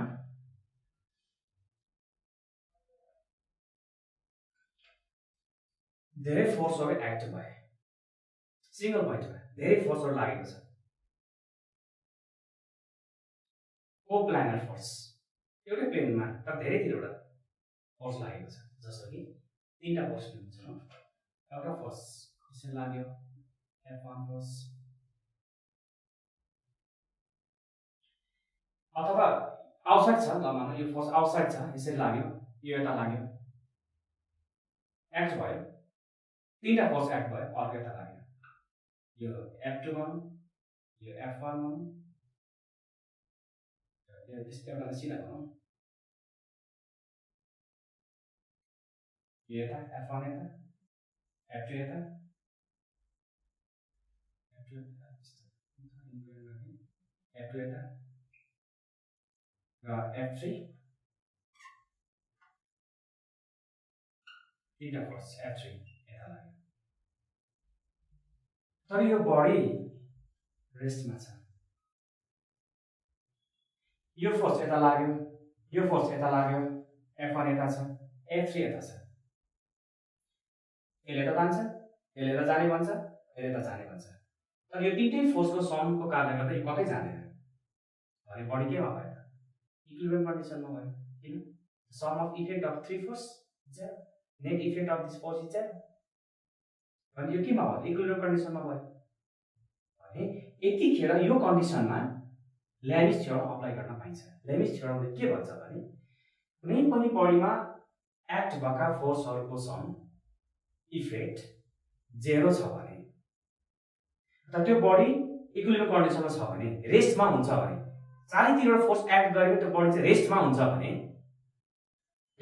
भने त्यो फोर्स र त्यसको अपोजिटमा बन्ने एंगल, त्योदेखि बाहेक दुईटा फोर्सले बनाउने एंगल साइन अफ द एंगलसँग डाइरेक्टली प्रोपोर्सनल हुन्छ। भनेको when a body is acted by the three forces, the first force is directly proportional to the sine of the angle made by other two forces. That's called Lami's theorem. Lami's theorem ले के भन्छ भने कुनै एउटा बडीमा तीनटा force act भयो भने, तीनटा फोर्स अप्लाई गरेर त्यो बडी इक्विलिब्रियम स्टेटमा छ भने, त्यो एउटा फोर्स चाहिँ दुईटा फोर्सबाट बनेको साइन अफ द एंगलसँग डाइरेक्टली प्रोपोर्सनल हुन्छ। त्यो भनेको म्याथमेटिकली जस्तो यो एंगललाई अल्फा भनौं, यो एंगललाई बीटा भनौं, यो एंगललाई गामा भनौं। ल्यामिस थ्योरमले के भन्छ भने F1 directly proportional to the sin alpha भन्छ। Sin of the angle made by the other two forces। त्यसैले F1 भनेको के भयो त? F1 भनेको k sin alpha, F1 by sin alpha भनेको के भयो? Constant k। त्यसै गरिकन F2 by sin beta constant k। त्यसै गरिकन F3 by sin गामा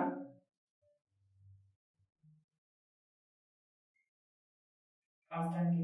सबै तीन यो राइट साइड के छ, यो पनि के छ, यो पनि के छ, इक्वेसन 1 3 तीनैवटालाई एड गर्यो भने के आयो त? F1 sin alpha equals to F2 sin beta equals to F3 sin gamma. This is called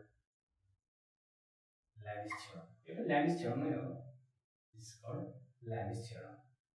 अब यसको सिम्पली म प्रुफ गरिदिन्छु। कसरी Lami's theorem प्रुफ गर्ने त? कसरी आउँछ त्यो रिलेसन भन्दाखेरि यसको म्याथमेटिकल प्रुफ गर्न सकिन्छ। जस्तो यसलाई म यो फिगरलाई म कुनै पनि भेक्टरको डाइरेक्सन म्याग्निट्युड चेन्ज नगरिकन जहाँ पनि ट्रान्सफर्मेसन गर्न सकिन्छ। त्यसैले यसलाई म एक्स राख्छु, यता छ, यसलाई म एक्स राखेँ, यसलाई ओ भनौँ, सेन्टर ओ,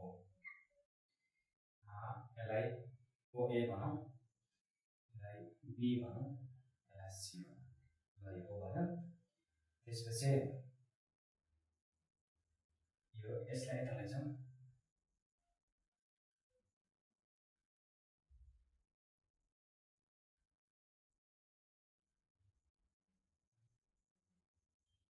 यसलाई बी लाई यता लिएर यो फोर्स भनेको यो डिरेक्सन चेन्ज भएको छ नि, यसलाई यहाँ पनि राख्न पाइन्छ। यस्तो त्यसपछि यो यस्तो छ, यसलाई डिरेक्सन चेन्ज नगरिकन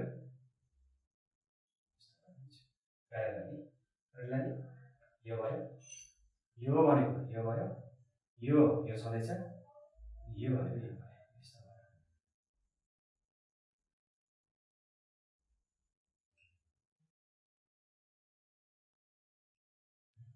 भयो। यो तीनवटा फोर्सको ट्रायंगल भयो, ट्रायंगल एबीसी भयो, यस्तो भयो।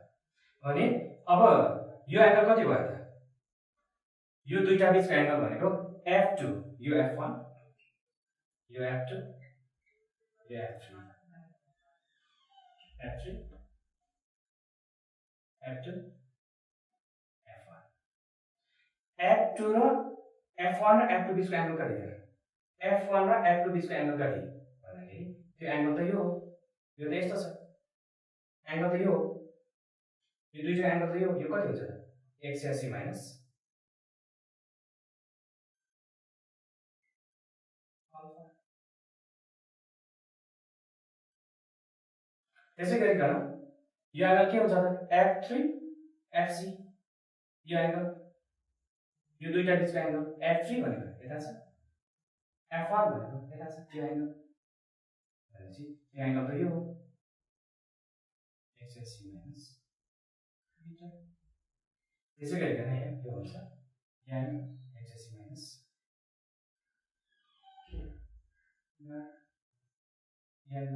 भनेपछि अब योबाट यो ट्रायंगल बन्यो भने अब हामीले यहाँ के गर्न सकिन्छ त भन्दाखेरि कोसाइन ल युज गर्न सकिन्छ, ट्रायंगल साइन ल युज गर्न सकिन्छ। त्यसै साइन ल मैले युज गरे यो ट्रायंगलमा भने के हुन्छ त? यो एंगल र यो अपोजिटको साइड र यो एंगल, यो एंगल अपोजिटको साइड, एंगल अपोजिटको साइड के हुनु पर्यो? रेशियो चाहिँ के हुनु पर्यो? इक्वल हुनु पर्यो। त्यसैले यो साइड साइन ल युज गरेको, ट्रायंगलमा साइन ल युज गरेको, F1 sine of the angle 180, sine of the angle 180 minus gamma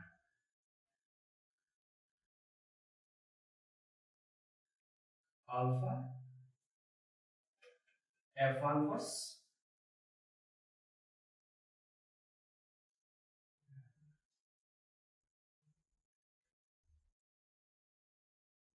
F1 force alpha छ यो एंगल F1 फोर्स, त्यसै गरिकन F2 फोर्स F2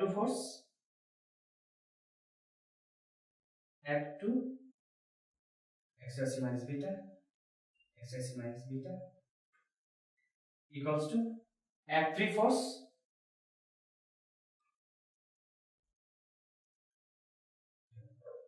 gamma हुन्छ alpha beta gamma alpha, F3 force sin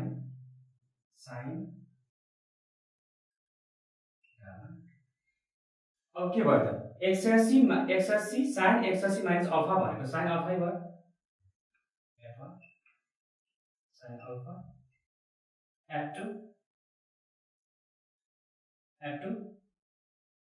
180 minus sin beta, sin 180 minus beta भनेको sin beta, F3 sin 180 minus sin 180 minus gamma भनेको sin gamma, F1 sin alpha, F2 sin beta, F3 sin gamma.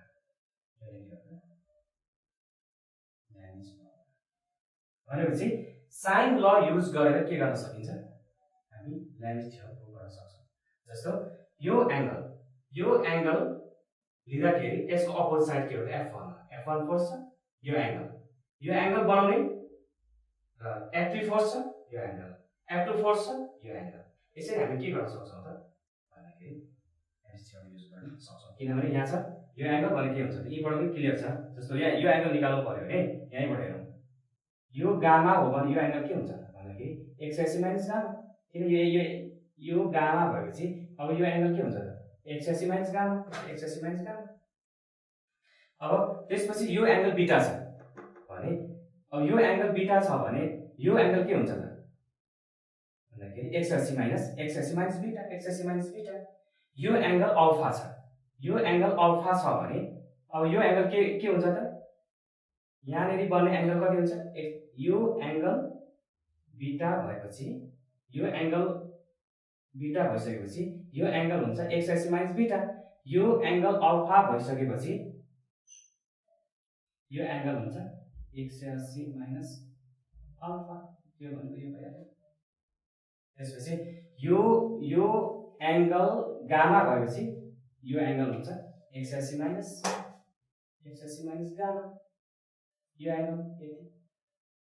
त्यसै गरिकन यो angle बीटाको भइहाल्यो alpha. यो angle alpha भएपछि XSC minus alpha. यो angle gamma भएपछि XSC माइनस गामा। यो अल्फा बीटा गामा चाहिँ हामीसँग के छ त अल्फा बीटा गामा यसरी के भयो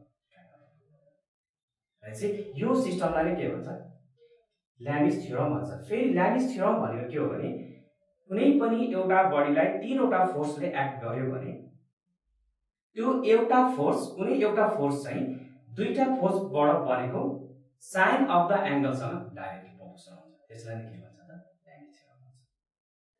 रोटेशनल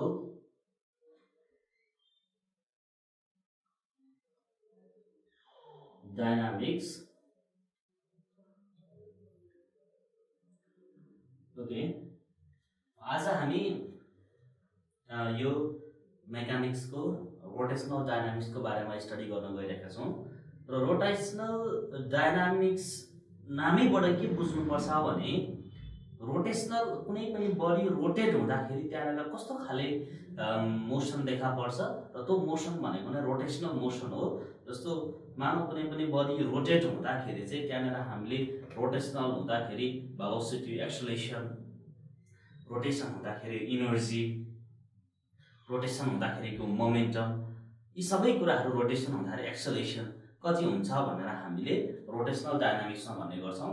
र रोटेशनल डायनामिक्सको धेरै इम्पोर्टेन्स पनि छ किनभने हामी अर्थमा बसिरहेका छौँ, अर्थ पनि एउटा सर्टेन एक्सिसमा घुमिरहेको छ अनि त्यस पछाडि रोटेसन नै कोही इक्जाम्पल भयो। जस्तो फर इक्जाम्पल अर्को इक्जाम्पल भनेको अर्थ छ र अर्थले सनलाई पनि रिभल्भ गरिरहेको छ। यो पनि एउटा rotational example of the rotational example भयो।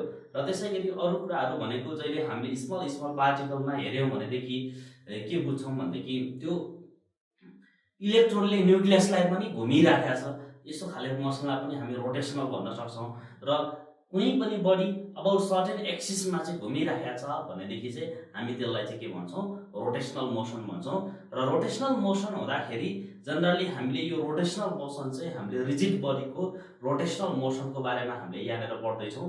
र रिजिड बडीको रोटेसन मोसनमा पढ्दाखेरि चाहिँ हामीले यो भनेको जनरली रोटेशनल डायनामिक्समा हामीले बेसिकली रिजिड बडीको बारेमा पढ्छौँ। फर इक्जाम्पल रिजिड बडी भन्ने बित्तिकै हामीले के बुझ्नुपर्छ भने जस्तो यस्तो बडी जसको चाहिँ पार्टिकल्सहरू एकदमै क्लोजली प्याक्ड भएर बसेका हुन्छन्, एकदम एरेन्ज्ड भएर बसेको हुन्छ। जस्तो एउटा मानौ रक भयो, स्टिल भयो, यी यस्ता बडीहरू भनेको चाहिँ रक, स्टिल, आइरन यस्ता बडीहरू भनेको चाहिँ रिजिड बडी भए जहाँनिर चाहिँ intermolecular distance between all the particles एकदमै कम हुन्छ। पार्टिकल बिचको इन्टरमोलिकुलर डिस्टेन्स एकदमै कम हुन्छ र इन्टरमोलिकुलर डिस्टेन्स एकदमै कम भइसके पछाडि तिनीहरूको चाहिँ सेट अलमोस्ट फिक्स्ड हुन्छ र तिनीहरूलाई चाहिँ हामीले के भन्छौँ भनेदेखि तिनीहरूलाई यत्तिकै सजिलै तिनीहरूलाई चाहिँ हामीले त्यो इन्टरमोलिकुलर डिस्टेन्स चाहिँ छुट्याउन सकिन्न र यस्तो खाले बडीलाई हामी रिजिड बडी भन्छौँ। र रिजिड बडी भनेको चाहिँ जस्तो मानौ हामीले कुनै पनि मैले रिजिड बडीलाई फोर्स लगाएँ भनेदेखि सर्टेन एउटा फोर्स लगाएँ भनेदेखि फोर्स लगाइसके पछाडि त्यो बडीले चाहिँ के हुँदैन भन्दाखेरि that does not undergoes the deformation हो। जस्तो डिफर्मिङ फोर्स लगाउँदाखेरि चाहिँ त्यो डिफर्म्ड हुँदैन भने त्यस्तो खाले बडीलाई पनि हामी रिजिड बडी भन्छौँ। र रिजिड बडी को मोसन चाहिँ हामी यो रोटेशनल डायनामिक्समा पढ्न गइरहेका छौँ। र जहिले पनि रिजिड बडी मोसनमा आउँछ भनेदेखि त्यहाँनिर जहिले पनि linear motion as well as translational motion हुन्छ र ट्रान्सलेसनल मोसन भनेको चाहिँ जस्तो हामीले योभन्दा अगाडि काइनेमेटिक्समा पढेका छौँ स्ट्रेट लाइनमा हुने मोसन भनेको चाहिँ के हो भनेदेखि the motion along the straight line भनेको ट्रान्सलेटरी मोसन हो र द मोसन एउटा स्ट्रेट लाइनमा नभइकन चाहिँ सर्टेन एक्सिसमा चाहिँ रोटेट हुन्छ भनेदेखि हामीले त्यसलाई रोटेसनल मोसन भन्छौँ र यो रोटेसनल मोसनमा हामीले एउटा सर्टेन इक्जाम्पल दिन सक्छौँ जस्तो मानव एउटा रिजिड बडी रोटेट भइरहेको छ भनेदेखि रिजिड बडीको रोटेट हुँदाखेरि के हुन्छ त्यो रिजिड बडी त एकदम धेरै पार्टिकल्स मिलेर बनेको हुन्छ र रिजिड बडी चाहिँ एकदम धेरै पार्टिकल्स मिलेर बन्दाखेरि चाहिँ रिजिड बडीको चाहिँ प्रत्येक पोइन्टले चाहिँ त्यही एक्सिसमा घुम्दाखेरि चाहिँ जस्तो मानव सबैको लागि एङ्गुलर भेलोसिटी त सेम हुन्छ फर इक्जाम्पल यो एउटा सोलिड बडी भयो र सोलिड बडी एउटा सर्टेन एक्सिस भयो र एक्सिसलाई मैले एक्स भन्छु र यसलाई एक्स एक्स ड्यास भनौँ र यो एक्स एक्स ड्यास भन्ने एक्सिसमा चाहिँ कुनै पनि एउटा बडी के भइरहेको छ रोटेट भइरहेको छ र यहाँनिर हामीले यो एक्सिस अफ रोटेसनबाट चाहिँ बडीको चाहिँ मानौँ एउटा मास m1 मानौँ र यो m1 मान्दाखेरि चाहिँ के हुन्छ यो बडी पनि घुम्दाखेरि चाहिँ यो बडीको चाहिँ एक्सिस अफ रोटेसनबाट चाहिँ यसको लिनियर भेलोसिटी चाहिँ जहिले पनि के हुन्छ डिफ्रेन्ट हुन्छ र मानव यो एक्सिसबाट घुमिरहेको छ भनेदेखि about an axis X X ड्यासबाट कुनै पनि यो एउटा रिजिड बडी एकदमै घुमिरहेको छ भनेदेखि यो रिजिड बडीमा भएको कन्स्टिट्युएन्ट पार्टिकल्सको मास र भेलोसिटी सबैको लागि जहिले पनि के हुन्छ एङ्गुलर भेलोसिटी भनेको सबै पार्टिकलको लागि रोटेसनल भेलोसिटी त्यसलाई हामीले जनरली एङ्गुलर भेलोसिटी पनि भन्छौँ र त्यो एङ्गुलर भेलोसिटी यो सबै पार्टिकलको मासलाई जहिले पनि सेम हुन्छ र अब जस्तो मानौँ अनि यसको लिनियर भेलोसिटी प्रत्येक बडीको चाहिँ लिनियर भेलोसिटी चाहिँ डिफ्रेन्ट हुन्छ र यिनीहरूले आफ्नो घुम्दाखेरि चाहिँ एउटा सर्कल बनाएर घुमेका हुन्छन् जस्तो particle of the mass m1 र सर्कलको सेन्टर O1 भयो र त्यसै गरी यसको डिस्टेन्स R1 हुन्छ र अर्को particle of the mass m2 यहाँनिर छ भनेदेखि यसलाई एक्सिस अफ रोटेसनबाट एउटा सर्टेन लिनियर भेलोसिटी छ भनेदेखि यसरी घुम्दाखेरि चाहिँ यिनीहरूले कन्सन्ट्रिक सर्कल बनाउँछन् यसलाई डिस्टेन्स R2 भनौँ र यो भनेको चाहिँ सेन्टर अफ द जुन सर्कल बनाउँछन् प्रत्येक पार्टिकलले चाहिँ घुम्दाखेरि चाहिँ के बनाउँछ एउटा सर्कल बनाउँछ र त्यो सर्कलको चाहिँ रेडियस R2 भनौँ यसै गरी कुनै पनि बडी मोसनमा छ र मोसनमा रोटेसनल मोसनमा छ भनेदेखि तिनीहरूको चाहिँ रोटेसनल भेलोसिटी एङ्गुलर भेलोसिटी चाहिँ जहिले पनि के हुन्छ सेम हुन्छ र प्रत्येक पार्टिकलको चाहिँ लिनियर भेलोसिटी जहिले पनि के हुन्छ डिफ्रेन्ट हुन्छ र प्रत्येक पार्टिकलले चाहिँ एउटा सर्टेन एक्सिसमा घुम्दाखेरि चाहिँ जस्तो यो m1 ले नि एउटा सर्कल बनाउँछ m2 ले नि अर्को सर्कल बनाउँछ र यसै गरी चाहिँ हामीले बडीको चाहिँ लिनियर भेलोसिटी यो रिजिड बडीको कन्स्टेन्ट पार्टिकल्सको चाहिँ लिनियर भेलोसिटी डिफ्रेन्ट छ र सबै पार्टिकलको एङ्गुलर भेलोसिटी सेम छ भनेदेखि हामीले के भन्छौँ rigid body is in the rotational motion भनेर हामीले भन्छौँ र मैले अघि भनिहालेँ जस्तो मानौँ अर्थ आफ्नो एक्सिसमा रोटेसन हुँदाखेरि के हुन्छ सबै बडीको लागि त एङ्गुलर भेलोसिटी त सेम हुन्छ तर त्यो constituent particles of the earth भनेको कन्स्टिट्युएन्ट बडीको अफ द अर्थको लागि चाहिँ प्रत्येक बडीको लागि चाहिँ लिनियर भेलोसिटीको भ्यालु डिफ्रेन्ट हुन्छ त्यसलाई नै हामीले के भन्छौँ रोटेसनल मोसन भन्छौँ र मैले अघि भनिसकेँ कुनै पनि एउटा रोटेसनल बडी रिजिड बडी चाहिँ के हुन सक्छ भनेदेखि दुईटै खाले मोसनमा जान सक्छ र दुईटै खाले मोसनमा जान सक्छ फर इक्जाम्पल हामीले के भन्छौँ भनेदेखि जस्तो मानव एउटा ट्रेन एउटा कुदिराखेको छ ट्रेन कुद्दाखेरि हामीले के भन्छौँ भनेदेखि जस्तो मानव हामीले बाहिरबाट अब्जर्भ गऱ्यौँ अथवा कुनै माथिको हाइटबाट चाहिँ अब्जर्भ गऱ्यौँ प्लेनबाट हेऱ्यौँ ट्रेन कुदिरहेको छ प्लेनबाट हेऱ्यौँ भनेदेखि त्यो प्लेनबाट हेर्दाखेरि चाहिँ त्यो के हुन्छ ट्रेन एउटा स्ट्रेट लाइनमा कुदिरहेको जस्तो देखिन्छ र त्यहाँनिर हामीले के भन्छौँ train has a linear motion along it's track त्यो ट्र्याकमा चाहिँ ट्रेनको चाहिँ कस्तो छ लिनियर मोसन छ भनेर भन्छौँ तर त्यो ट्रेन आफ्नो त्यो व्हील अनि एक्सलको चाहिँ एक्सिसमा चाहिँ घुम्दाखेरि चाहिँ के हुन्छ त्यो तलको चाहिँ हाम्रो चक्का घुम्दाखेरि चाहिँ कसरी घुमेको हुन्छ एकदमै रोटेसनल्ली घुमेको हुन्छ रोटेसनल मोसनमा घुमेको हुन्छ अबाउट एन एक्सिस एउटा सर्टेन एक्सिसमा घुम्दाखेरि चाहिँ त्यो के हुन्छ रोटेसनल मोसन हुन्छ त्यही रोटेसनल मोसनले नै ट्रेनलाई चाहिँ लिनियरली गएको जस्तो देख्छौँ त्यही भएर हामीले के भन्न सक्छौँ भनेदेखि जहिले पनि कुनै पनि रिजिड बडी रोटेसनल मोसनमा गयो भनेदेखि त्यो रोटेसनल मोसनमा जाँदाखेरि चाहिँ रोटेसनल मोसनमा रिजिड बडीको चाहिँ मोसन रोटेसनल पनि हुन्छ र ट्रान्सलेसन भनेको लिनियर पनि हुन्छ र हामीले यसलाई नै के भन्छौँ रोटेसनल मोसन भन्छौँ र रोटेसनल मोसनमा चाहिँ के हुँदो रहेछ रिजिड बडी चाहिँ रोटेसनल मोसनमा जाँदाखेरि प्रत्येक पार्ट अफ द मासले चाहिँ एउटा कन्स्टेन्ट सर्कल बनाएर आफ्नो एक्सिसमा घुम्छ and that is the moment that is the rotational motion र अब हामीले कुनै पनि बडी रोटेसनल मोसनमा गइरहेको छ भनेदेखि अब हामीले जस्तो फर इक्जाम्पल हामीले लिनियर मोसनमा के भन्छौँ भनेदेखि जस्तो मानौँ कुनै पनि एउटा बडी लिनियरली मुभ भइरहेको छ लिनियरली मोसनमा छ र मोसनमा जाँदाखेरि चाहिँ जस्तो मानौँ न्युटन्सको सेकेन्ड ल अफ अनुसार न्युटनको ल अनुसार के हुन्छ भनेदेखि जहिले पनि फर्स्ट ल अनुसार यदि कुनै पनि बडी चाहिँ रेस्ट अवस्थामा छ भनेदेखि त्यो बडी रेस्ट अवस्थामा नै हुन खोज्छ अनलेस हामीले एउटा सर्टेन एक्सटर्नल फोर्स नलगाउँदासम्म यदि हामीले एक्सटर्नल फोर्स लगायौँ भनेदेखि त्यो बडी चाहिँ मोसनमा पनि हुन सक्छ र अर्को कुरो के हो भनेदेखि जस्तो मानौँ कुनै पनि बडी मोसनमा छ भनेदेखि मोसनमै हुन खोज्छ जति बेलासम्म हामी एक्सटर्नल फोर्स लगाउँदैनौँ त्यति बेलासम्म त्यो बडी मोसनमा नै हुन्छ र त्यही भएर हामीले के भन्छौँ जस्तो मानौँ कुनै पनि बडी एक्सटर्नल फोर्स नलगाउँदासम्म रेस्टमा छ भने त्यो रेस्टमै रहन खोज्छ र मोसनमा छ भने त्यो मोसनमै रहन सक्छ भनेदेखि हामीले त्यसलाई के भन्छौँ इनर्सिया भन्छौँ र मानौँ इनर्सिया भन्छौँ र अब हामीले रोटेसनल मोसनमा हेऱ्यौँ भनेदेखि के हुन्छ भनेदेखि जस्तो मानौँ एउटा रोटेसनल मोसनमा पनि कुनै पनि एउटा बडी चाहिँ रोटेट भइरहेको छ यसरी रोटेट भइरहेको छ र त्यो बडी चाहिँ एउटा रोटेसनल मोसन भइरहेको छ भने त्यसलाई चाहिँ एक्सटर्नल फोर्स नलगाउँदासम्म रोटेसनल मोसनमा हामीले एक्सटर्नल फोर्स नलगाउँदासम्म त्यो बडी चाहिँ रोटेट भइ नै राख्न खोज्छ र हामीले यो केसमा रोटेसनल मोसनमा फोर्सलाई चाहिँ टर्क भन्छौँ र टर्क चाहिँ हामीले नलगाउँदाखेरिसम्म चाहिँ त्यो बडी चाहिँ रोटेट भइराख्छ भनेदेखि हामीले त्यो प्रपर्टी अफ द बडीलाई हामीले के भन्छौँ मोमेन्ट अफ इनर्सिया भन्छौँ र अब हामीले मोमेन्ट अफ इनर्सिया क्याल्कुलेसन गर्नुपर्ने हुन्छ र लिनियर मोसन इनर्सिया जे हो र रोटेसनल मोसनमा चाहिँ मोमेन्ट अफ इनर्सिया त्यही हुन्छ र हामीले यहाँनिर चाहिँ रोटेसनल मोसन र लिनियर मोसन बीच सेपरेट छुट्याउँदै हामीले के गर्छौँ यो सबै रोटेसनल डायनामिक्समा अराइज हुने प्रब्लमहरू हामीले सल्भ गर्दै जान्छौँ। फर्स्ट अफ अल हामी अब मोमेन्ट अफ इनर्सियाको बारेमा कुरा गरौँ। अब हामी मोमेन्ट अफ इनर्सिया क्याल्कुलेसन गर्न गइरहेका छौँ। मोमेन्ट अफ इनर्सिया र मोमेन्ट अफ इनर्सियालाई हामीले आईले रिप्रेजेन्ट गर्छौँ।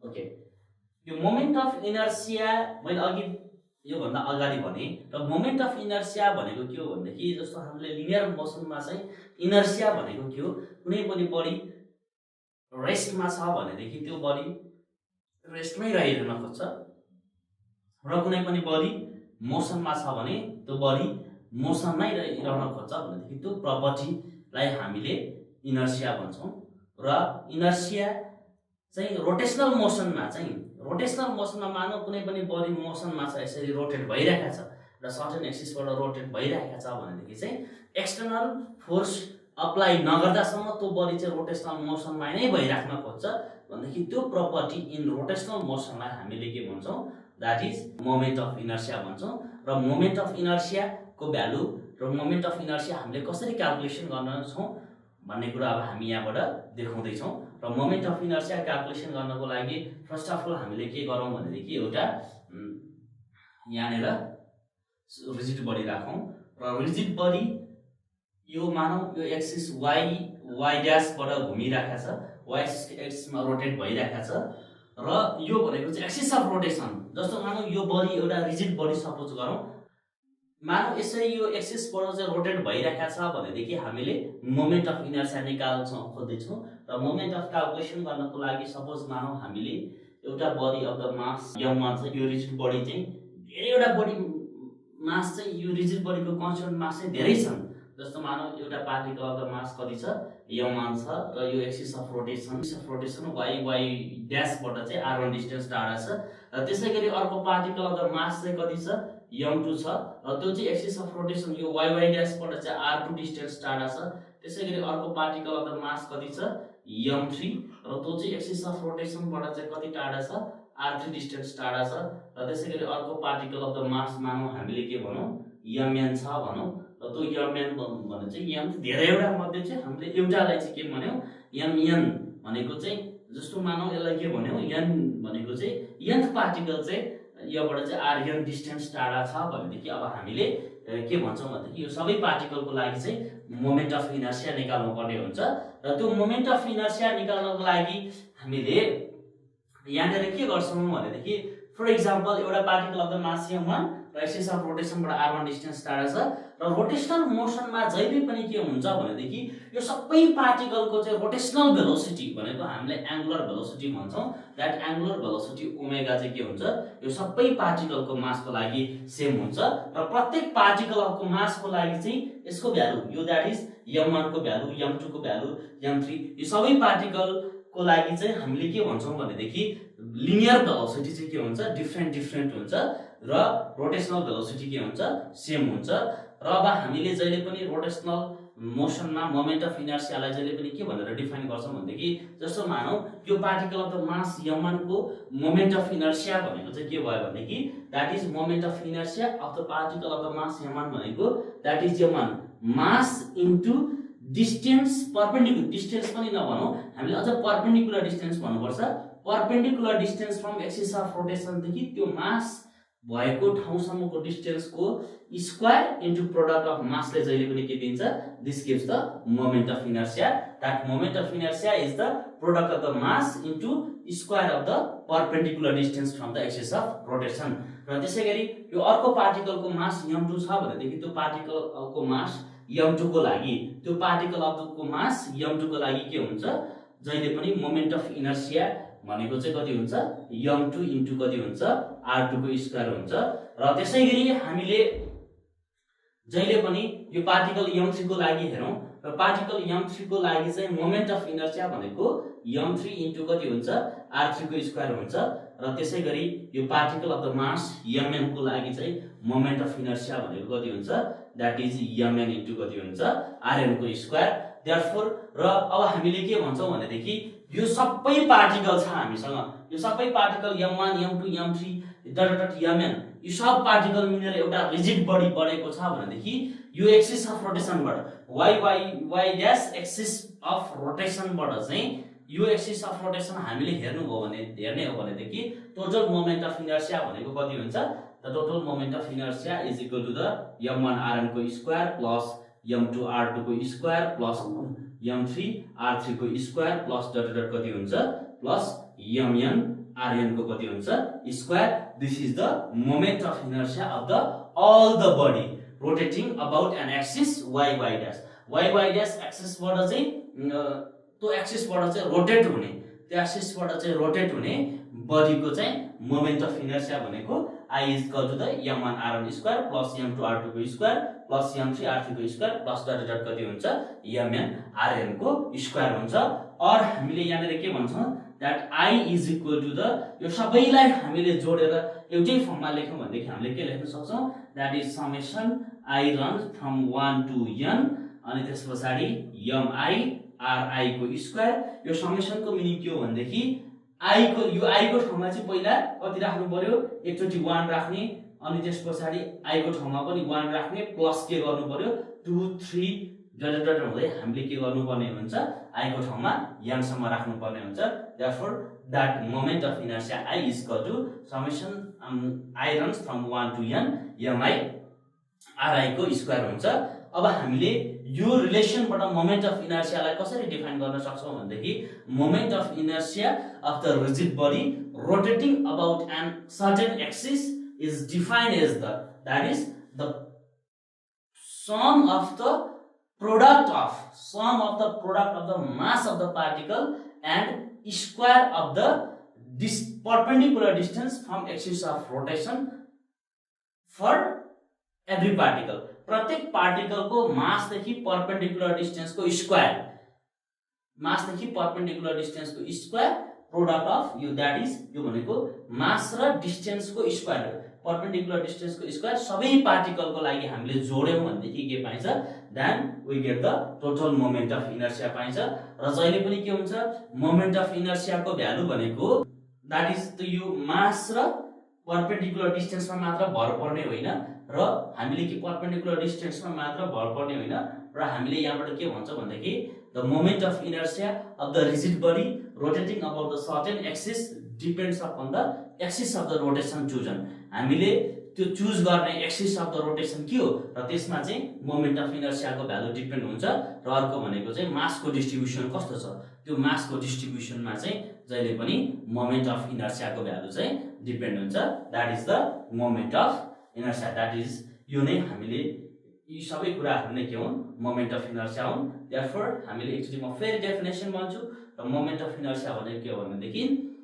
The moment of inertia rotating about and certain axis is defined as the sum of the product of the mass and perpendicular distance from axis of rotation and the mass that we have taken. र यो यसलाई नै हामीले के भन्छौं moment of inertia. Theorems on moment of inertia. Okay, theorems on moment of inertia मा हामीसँग दुईवटा theorem छन् एउटा भनेको perpendicular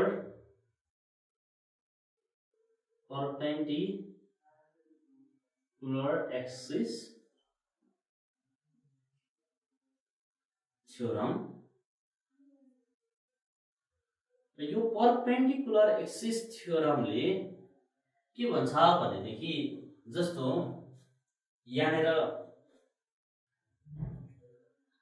मसँग एउटा रिजिड बडी छ र रिजिड बडीमा चाहिँ यो एउटा प्लेन छ यो प्लेन एउटा एक्स वाइ प्लेन छ यो एक्स एक्सिस यो वाइ एक्सिस र यो एक्स एक्सिस वाइ एक्सिस भनेको चाहिँ हामीले के सपोज गर्न सक्छौं भनेदेखि that is in the form of the rectangular body X Y is in the form of the के हुन्छ रेक्टेंगुलर बडी छ भनेदेखि अब हामीले यहाँनेर क्याल्कुलेसन गर्दाखेरि क्याल्कुलेसन एक्स वाइ छ र एक्स वाइ मा चाहिँ हामीले क्याल्कुलेसन गर्नुपर्ने हुन्छ के क्याल्कुलेसन गर्नुपर्छ भनेदेखि हामीले यो एक्स वाइ एक्सिस छ यो एक्स वाइ एक्सिस एउटा प्लेनमा छ भनौं एउटा प्लेन एक्स वाइ प्लेन बनेको छ एक्स एक्सिसले एउटा प्लेन बनेको छ र अब यो एक्स र वाइ एक्सिस एकदमै म्युचुअली परपेन्डिकुलर छ एकदम भनेको that is the 90 degree x axis and y axis are 90 degree and they are passing through the same common point of intersection O. यो O लाई चाहिँ हामी के भनौं x axis and y axis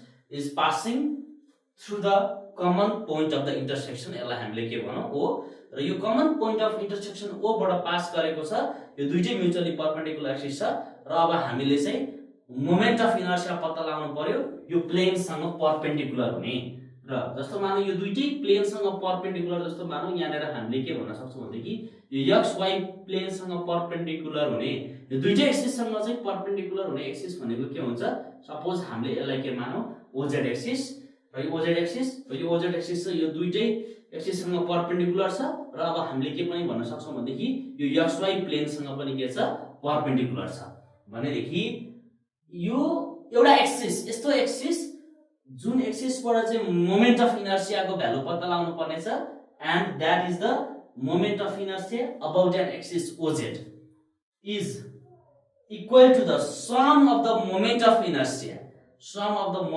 inertia about an axis this axis OX and Y axis which are mutually perpendicular to each other and passing through the that is point of intersection between these two axes. अब हामीले के भन्नु पर्यो भनेदेखि जस्तो मानौ यो एक्सिसबाट pass यो axis of the rotation OX एक्सिसबाट चाहिँ रोटेट हुने यो एक्सिसबाट यसरी रोटेट हुने मोमेन्ट अफ इनर्सिया कति छ जस्तो मानौ IX छ र यो OY एक्सिस यसरी घुम्दाखेरि चाहिँ यहाँबाट आउने मोमेन्ट अफ इनर्सिया कति छ भनौं IY छ र यो IZ भनेको चाहिँ अबाउट एन एक्सिस OZ बाट चाहिँ हुने मोमेन्ट अफ इनर्सिया कति छ IZ छ भनेदेखि परपेन्डिकुलर एक्सिस थ्योरम अनुसार के हो भनेदेखि that is the sum of the moment of inertia about an axis which are mutually perpendicular to each other. The sum of the moment of inertia about an axis OX and OY भनेको कति हो IX plus कति IY is equal to the moment of inertia about an axis OZ.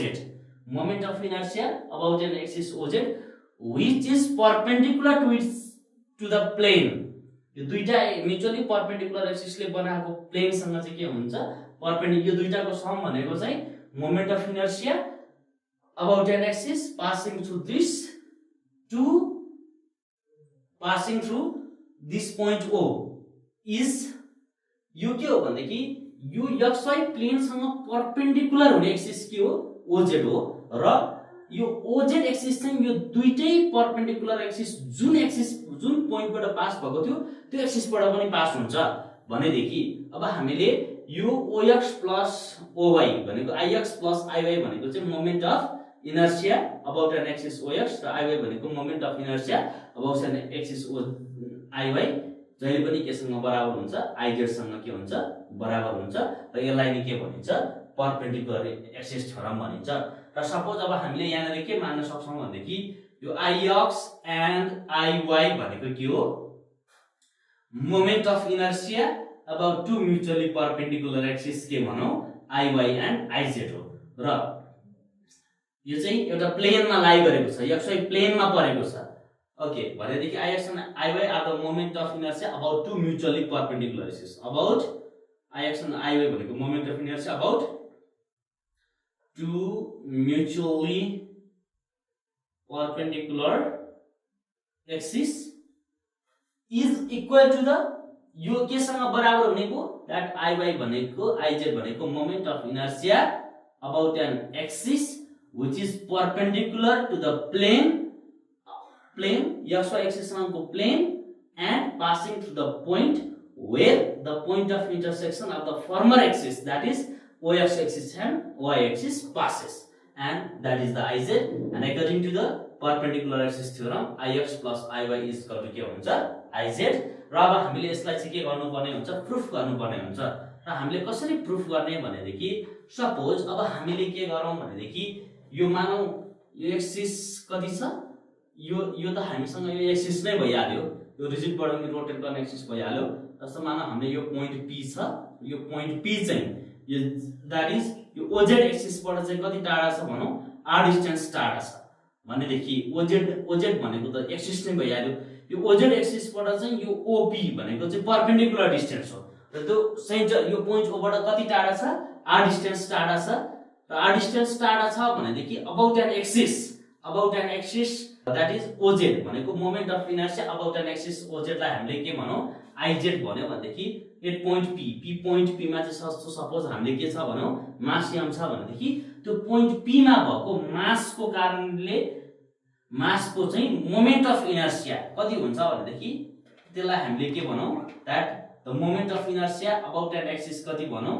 OZ भनेको चाहिँ कति भयो about an axis OZ लाई हामीले के भन्छौं IZ is equal to the त्यो IZ चाहिँ केसँग इक्वल हुन्छ भनेदेखि is equal to the product of the mass भनेको यो पोइन्ट P मा भएको mass into perpendicular distance from axis of rotation देखिको स्क्वायर भनेको O देखि R सम्मको स्क्वायरलाई हामीले के भन्छौं that is moment of inertia about an axis OZ due to the particle of the mass m small particle point P मा भएको पार्टिकलको मास m को कारणले लाग्ने मोमेन्ट अफ इनर्शिया भनेको चाहिँ कति भयो that IZ is equal to कति भयो mr स्क्वायर भयो र अब के हुन्छ भनेदेखि यो रिजिड बडी छ यो रिजिड बडीको चाहिँ सबै मासको कारणले अल टोटल मास जस्तो मानौ हामीले के भनिसक्यौ भनेदेखि रिजिड बडीमा मास त के हुन्छ जहिले पनि कम्प्याक्ट हुन्छ र त्यो कम्प्याक्ट मास भनेको चाहिँ के हुन्छ भनेदेखि एउटा मास पनि m छ अर्को मास पनि m छ सबै मास त सेम छ र परपेन्डिकुलर डिस्टेन्स छ भनेदेखि हामीले के भन्न सक्छौं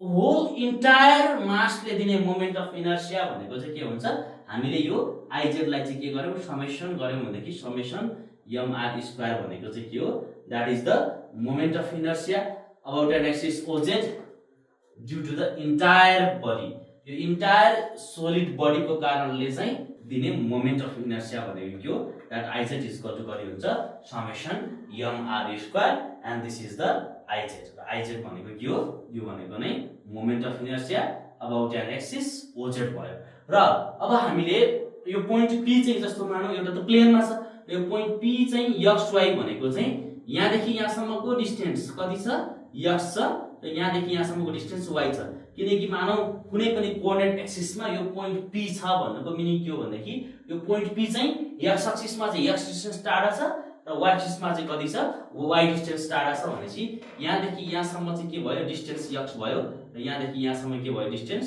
y भयो। यसैगरी हामीले मैले यसलाई चाहिँ यो प्यारलली तार्ने भनेदेखि यो त हामीलाई डिस्टेन्स r छँदैछ र यो डिस्टेन्स पनि कति हुन्छ x हुन्छ। र अब हामीले यहाँबाट के क्याल्कुलेसन गर्न सक्छौं भनेदेखि मोमेन्ट यहाँनिर के भने यो भनेको moment of inertia about an axis के भनौं OZ भनौं र त्यसैगरी अब हामीले क्याल्कुलेसन गर्नुपर्ने हुन्छ IX र IY। IX र IY क्याल्कुलेसन गर्दाखेरि यही समेसन mr स्क्वायर आयो भनेदेखि हामीले के भन्न पाउँछौं दैट इज अब हामीले के भन्न पायौं IX क्याल्कुलेसन गर्यौं IY पनि क्याल्कुलेसन गर्यौं र त्यो दुईटै जोड्दाखेरि चाहिँ समेसन mr स्क्वायर आयो भनेदेखि हामीले के भन्न पाउँछौं there we verified the perpendicularity theorem भन्न पाउँछौं। र त्यसको लागि फर्स्ट अफ अल हामीले के गरौं भनेदेखि यो IX भनेको के हो भनेदेखि that IX is the moment of inertia. IX भनेको के हो moment of inertia about an axis के हो OX र moment of inertia about an axis OX हो भनेदेखि जस्तो मानौं यो भनेको त पोइन्ट P मा भएको मास भयो। पोइन्ट P मा भएको मास देखि चाहिँ अहिले OX एक्सिस अफ रोटेसन हो भनेदेखि यहाँदेखि यहाँसम्मको परपेन्डिकुलर डिस्टेन्स कति हुन्छ y हुन्छ। Therefore moment of inertia about an axis OX भनेको चाहिँ IX इक्वल टु कति हुन्छ त्यो सबै बडी इन्टायर बडीले दिने चाहिँ मोमेन्ट अफ इनर्सिया भनेको IX equal to summation m अनि के हुन्छ y स्क्वायर हुन्छ। र यो समेसन m भनेको त पोइन्ट P मा भएको मास भइहाल्यो र y भनेको के हो भनेदेखि त्यो पोइन्ट P त्यो पोइन्ट सर्टेन एउटा बडी अफ मास भएको ठाउँदेखि एक्सिस अफ रोटेसन सम्मको चाहिँ परपेन्डिकुलर डिस्टेन्स भनेको कति हो y हो। Therefore IX is the moment of inertia about an axis OX भयो र अबाउट एन एक्सिस OX बाट पास हुने मोमेन्ट अफ इनर्सियाको भ्यालु चाहिँ कति हुने भयो समेसन my स्क्वायर हुने भयो where m is the mass of the body at point P and y is the perpendicular distance from the axis of rotation and the mass that we have taken। र त्यसैगरी अब हामीले यसलाई के भनौं equation के भनौं 2 भनौं र यो इक्वेसन 2 बाट आको के भयो moment of inertia about an axis कति छ एक्सिस कति हो दैट इज OX भयो।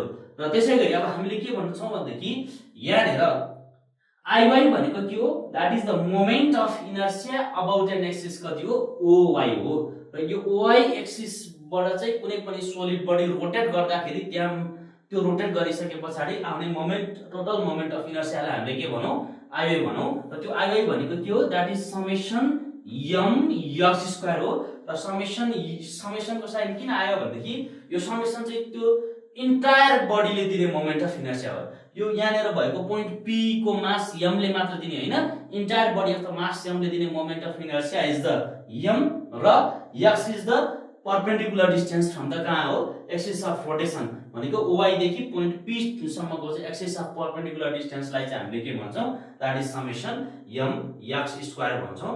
र अब हामीले यसलाई चाहिँ के भनौं इक्वेसन 3 भनौं र यसलाई थरी कसरी लेखौं भन्दाखेरि that is the moment of inertia about an axis के भनौं दैट इज OY भनौं। र अब हामीले यहाँनेर के गरौं भन्दाखेरि इक्वेसन 2 र 3 लाई हामीले के गरौं एड गरौं।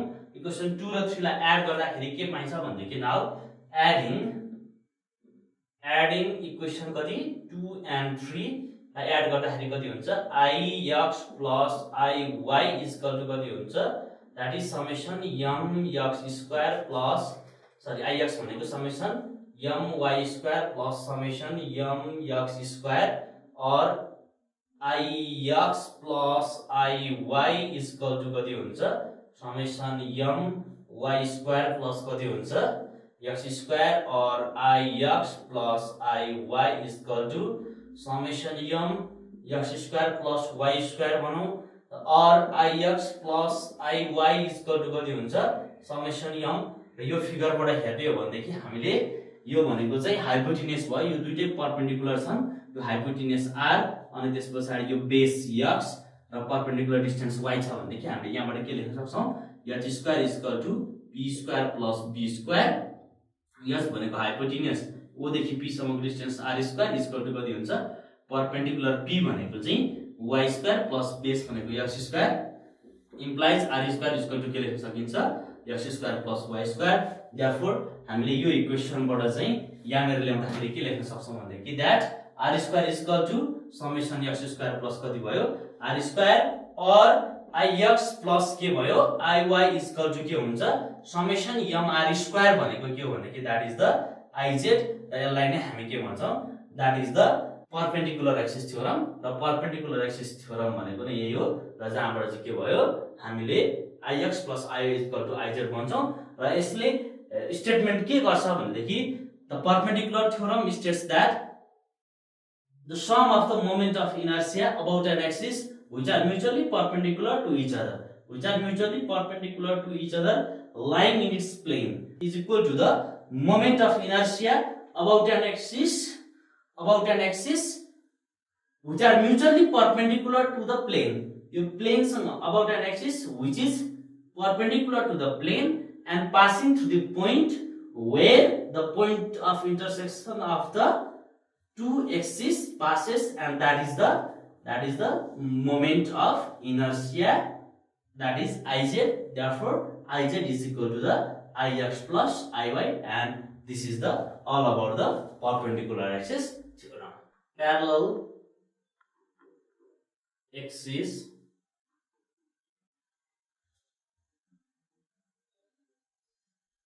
theorem. हामीले यो भन्दा अगाडि परपेंडिकुलर एक्सिस थ्योरमको बारेमा पढ्यौं र अब हामीले प्यारलल एक्सिस थ्योरमको बारेमा पढ्दै छौं र यो प्यारलल एक्सिस थ्योरमले चाहिँ के भन्छ भनेदेखि म एउटा फिगर बनाएर इलस्ट्रेट गर्न चाहन्छु र फिगर बनाऊं जस्तो हामीसँग एउटा रिजिड बडी छ र यो रिजिड बडीको यो एक्सिस भनेको चाहिँ के भनौं भनेदेखि this is the axis like you know this is the axis and this is the axis which is passing through the center of mass. The center of mass बाट पास हुने axis भयो र यसलाई हामीले के भनौं that axis is the axis AB र अर्को एक्सिस छ यही एक्सिस सँग प्यारलल हुने अर्को एक्सिस छ र त्यो एक्सिस मानौं हामीले कति CD अनि त्यसपछि यो दुईटा एक्सिस बीचको डिस्टेन्स हामीसँग h छ भनौं या छ र हामीलाई के पत्ता लगाउनु छ भनेदेखि यो moment of inertia about an axis CD पत्ता लगाउनु छ यो moment of inertia about an axis CD पत्ता लगाउनु छ र यो मोमेन्ट अफ इनर्शिया चाहिँ यो मानौ certain particle of the mass p चाहिँ के छ यहाँनेर m particle of the mass at point p मा चाहिँ पार्टिकल अफ द मास कति छ m छ भनेर भन्यो भनेदेखि यो सेन्टर अफ मास देखि पोइन्ट p सम्मको डिस्टेन्स कति हुन्छ भनेदेखि जस्तो मानौ हामीले भनौं x र अब हामीले यहाँनेर के गर्नुपर्ने छ भनेदेखि moment of inertia about an axis CD पत्ता लगाउनु पर्ने छ र त्यसलाई हामीले के भनौं I भनौं that moment of inertia about any axis भनेको चाहिँ CD एक्सिस हो I is equal to the के हुन्छ moment of inertia about an axis that is AB which is passing through the center of the mass. यसलाई हामीले के भनौं ICM plus र यो मानव रिजिड बडीको मास टोटल मास कति छ m छ भनेदेखि I is equal to ICM plus m into distance between the two axes. हामीले यसलाई के भनौं h को स्क्वायर भनौं.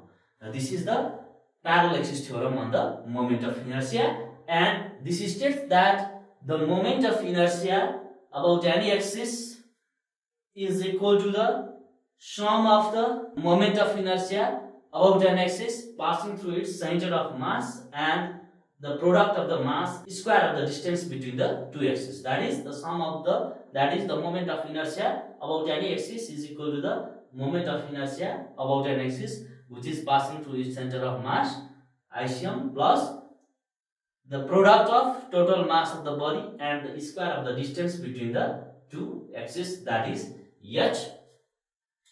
र अब हामीले यसलाई प्रुफ गर्नुपर्ने हुन्छ र यसलाई प्रुफ गर्नको लागि हामीले फर्स्ट अफ अल कहाँबाट स्टार्ट गरौं भनेदेखि अब हामीले त moment of inertia about an axis CD भनेको I भयो र ICM भनेको moment of inertia about an axis passing through its centre of mass भनेको AB र यो m भनेको total mass of the body capital M र h भनेको चाहिँ distance between the two axis. एउटा एक्सिस के भयो AB र अर्को एक्सिस CD को के भयो स्क्वायर. र यसलाई हामीले के गर्नु प्रुफ गर्न जाऊ र यो प्रुफ गर्नको लागि हामीले फर्स्ट अफ अल के गरौँ भनेदेखि जस्तो मानौँ हामीलाई चाहिँ के चाहिएको छ moment of inertia about an axis CD चाहिएको छ र त्यो एक्सिसमा चाहिँ मोमेन्ट अफ इनर्सिया भनेको कति हुन्छ that moment of inertia about an axis CD is equal to the that is sum of the product of the mass and यो के भयो दैट इज यो एक्सिस अफ रोटेसन देखि पोइन्ट P सम्मको distance भनेको चाहिँ कति हुन्छ दैट इज h प्लस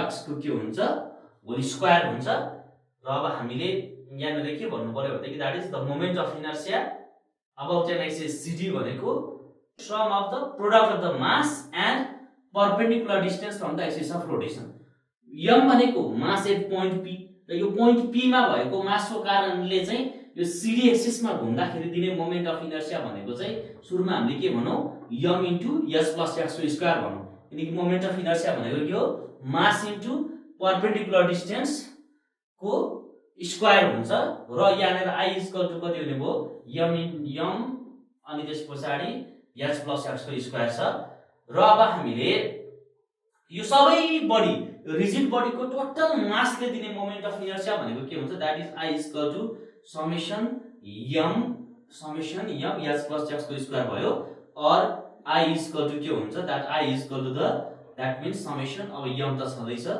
यो यसलाई चाहिँ हामीले के गरौँ ब्राकेट खोलौँ त खोल्दाखेरि कति पाइन्छ h square plus 2hx plus के हुन्छ x स्क्वायर और I इक्वल टु के हुन्छ summation m h square plus summation m 2hx plus summation m x square हुन्छ और I इक्वल टु कति हुन्छ दैट इज h स्क्वायर भनेको the distance between the two axis त fixed हुन्छ h square summation m plus कति हुन्छ यो m यो x त हामीसँग सधैँ छ यो 2 र h के भयो कन्स्ट्यान्ट भयो m अनि के हुन्छ x हुन्छ प्लस अनि के हुन्छ यो हामीले के भनौं यहाँनेर x स्क्वायर सधैँ छ समेसन के हुन्छ m x स्क्वायर भनौं और अब हामीले यहाँनेर के भनौं I equal to h square यो समेसन m भनेको एउटा मास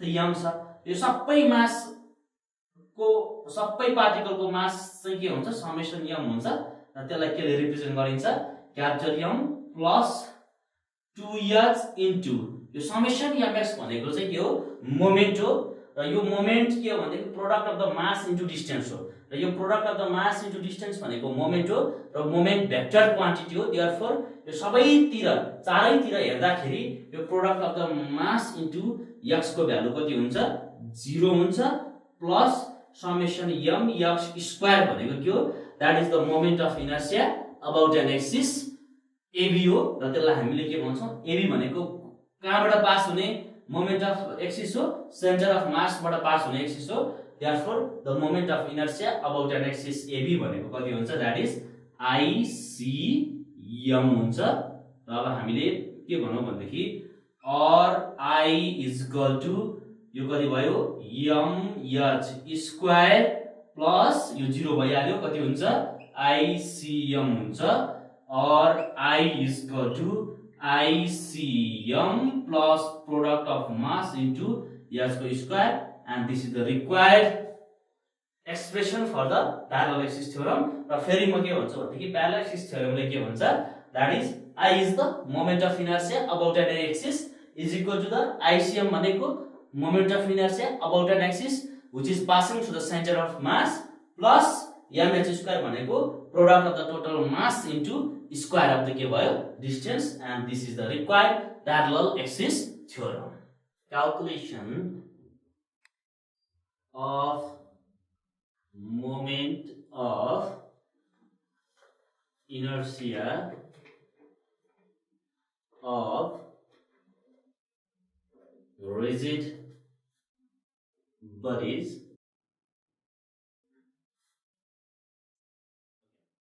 हामीले अब प्यारलल एक्सिस थ्योरम र परपेन्डिकुलर एक्सिस थ्योरमको बारेमा इन्ट्रोडक्सन गर्यौं र त्यसको बारेमा हामीले पढ्यौं पनि र अब हामीले प्यारलल एक्सिस थ्योरम र परपेन्डिकुलर एक्सिस थ्योरमको युज गरेर moment of inertia of the rigid body चाहिँ हामीले क्याल्कुलेसन गर्नुपर्ने हुन्छ र moment of inertia of the rigid body calculation गर्नको लागि हामीले 4वटा स्टेप पार गर्नुपर्ने हुन्छ। हामीले 4वटा स्टेप र सबैको लागि जस्तो मानौँ रिजिड बडी भनेको रड पनि हुनसक्छ, एउटा रिङ भयो, अर्को सर्कुलर डिस्क भयो, अनि त्यस पछाडि अर्को भनेको सोलिड सिलिन्डर होला, चाहे त्यो होलो सिलिन्डर होला, चाहे त्यो स्पेरिकल सेल होला, चाहे त्यो सोलिड स्फेयर होला। सबै अब्जेक्टको लागि हामीले मोमेन्ट अफ इनर्सिया क्यालकुलेसन गर्नको लागि हामीसँग 4वटा स्टेप छन्। र त्यो 4वटा स्टेप जान्नुभन्दा अगाडि चाहिँ रिजिड बडीको मोमेन्ट अफ इनर्सिया कसरी क्यालकुलेसन गर्ने भन्ने बारेमा भन्दैछु। फर्स्ट अफ अल हामीलाई के थाहा छ भनेदेखि मोमेन्ट अफ इनर्सिया आई भनेको हामीले निकालेको क्यालकुलेसन अनुसार summation i runs from 1 to n mi अनि त्यस पछाडि ri को स्क्वायर हुन्छ। र यो भनेको के हो भनेदेखि हामीसँग मानौँ 8 वटा पार्टिकल छन् भनेदेखि हामीले के गर्नु पर्यो, यहाँनिर जोड्नु पर्यो। र अब हामीले यहाँनिर चाहिँ क्यालकुलेसन गर्नुपर्ने हुन्छ moment of inertia of the rigid body. र रिजिड बडीमा चाहिँ के हुन्छ भनेदेखि हामीले मास त एकदम कम्प्याक्टली क्लोजली प्याक्ड भएर बसेको हुन्छ र त्यहाँनिरको मासलाई हामीले इजिली क्यालकुलेसन गर्न सक्दैनौँ, मासलाई इजिली काउन्टेबल गर्न सक्दैनौँ। र त्यही भएर हामीले यो moment of the inertia of the rigid body calculation गर्नको लागि चाहिँ हामीले यो समेसन साइनलाई हटाएर हामीले के गर्छौँ, इन्टिग्रेट गर्छौँ।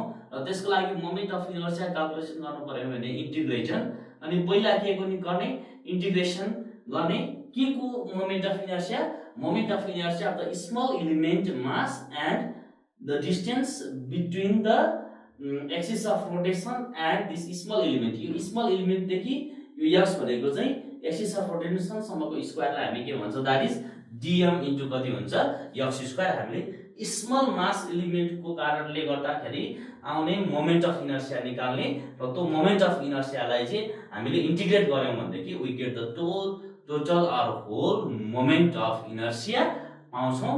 र रिजिड बडीको लागि चाहिँ मोमेन्ट अफ इनर्सिया निकाल्नको लागि पहिला हामीले के गर्नु पर्यो, स्मल मास एलिमेन्ट लिने र त्यो स्मल मास एलिमेन्टको कारणले लाग्ने मोमेन्ट अफ इनर्सिया निकाल्ने र त्यसलाई के गर्ने, इन्टिग्रेट गर्ने। गिभन लिमिट्समा चाहिँ हामीले इन्टिग्रेट गर्यौँ भने के पाउँछौँ, we find the moment of inertia of the rigid bodies. र अब हामीले फर्स्ट अफ अल म के भन्छु, यो मोमेन्ट अफ इनर्सिया क्यालकुलेसन गर्नको लागि 4वटा स्टेप छ। र 4वटा स्टेपमा के गर्ने भनेदेखि हामीले के गर्नु पर्यो, सुरुमा यो 4वटा स्टेपको लागि सुरुमा हामीले के गर्ने, we have to take the small mass element dx। के गर्नु पर्यो, take a small mass element dx at a distance x from the axis of rotation भनौँ, axis of rotation। के गर्नु पर्यो, एकदम small mass element dx suppose गर्ने, कहाँबाट, एक्सिस अफ रोटेसनबाट चाहिँ कति डिस्टेन्स टाढा, x डिस्टेन्स टाढा हामीले चाहिँ स्मल मास एलिमेन्ट लिनु पर्यो। अब सेकेन्ड नम्बरमा हामीले के गर्नु पर्यो, determine the moment of inertia due to this small mass element that is dm into के गर्ने, यक्स स्क्वायर। पहिला स्मल मास एलिमेन्टको के लिने, मोमेन्ट अफ इनर्सिया क्यालकुलेसन गर्ने। र थर्ड नम्बरमा हामीले के गर्नु पर्यो, द्याट इज यो हामीले के गर्नु पर्यो, चेन्ज गर्नु पर्यो। चेन्ज dm इन्टु के गर्नु पर्यो, गिभन प्यारामिटर्समा हामीले के गर्नु पर्यो, यसलाई चेन्ज गर्ने प्यारामिटर्स। यो dm लाई चाहिँ हामीले गिभन प्यारामिटर्समा चेन्ज गर्नु पर्यो। र फोर्थ नम्बरमा हामीले इन्टिग्रेट गर्नु पर्यो, इन्टिग्रेट बिट्विन गिभन लिमिट्स। लिमिट्समा चाहिँ हामीले के गर्नु पर्यो, इन्टिग्रेट गर्नु पर्यो। यसको लागि म फर्स्ट अफ अल एउटा सानो इक्जाम्पल, यो म स्टेप वाइज इक्जाम्पल भन्छु। र फर्स्ट अफ अल मलाई के क्यालकुलेसन गर्नु छ, फर्स्ट सानो इक्जाम्पलको लागि एउटा रडको मोमेन्ट अफ इनर्सिया क्यालकुलेसन गर्नु छ about an axis passing through its centre. यो सेन्टरबाट पास हुने चाहिँ मोमेन्ट अफ इनर्सिया क्यालकुलेसन गर्नु छ। यो एक्स एक्सिस भयो हाम्रो, हामीसँग यो वाइ एक्सिस छ र स्ट्यान्डर्ड पोजिसन 0 0 मा राखेका छौँ हामीले। र लेन्थ अफ द रड कति छ, यल छ। र यो 0 0 भयो, 0 0 भनेको चाहिँ coordinate, origin of the coordinate system भयो। र अब यो यल भयो।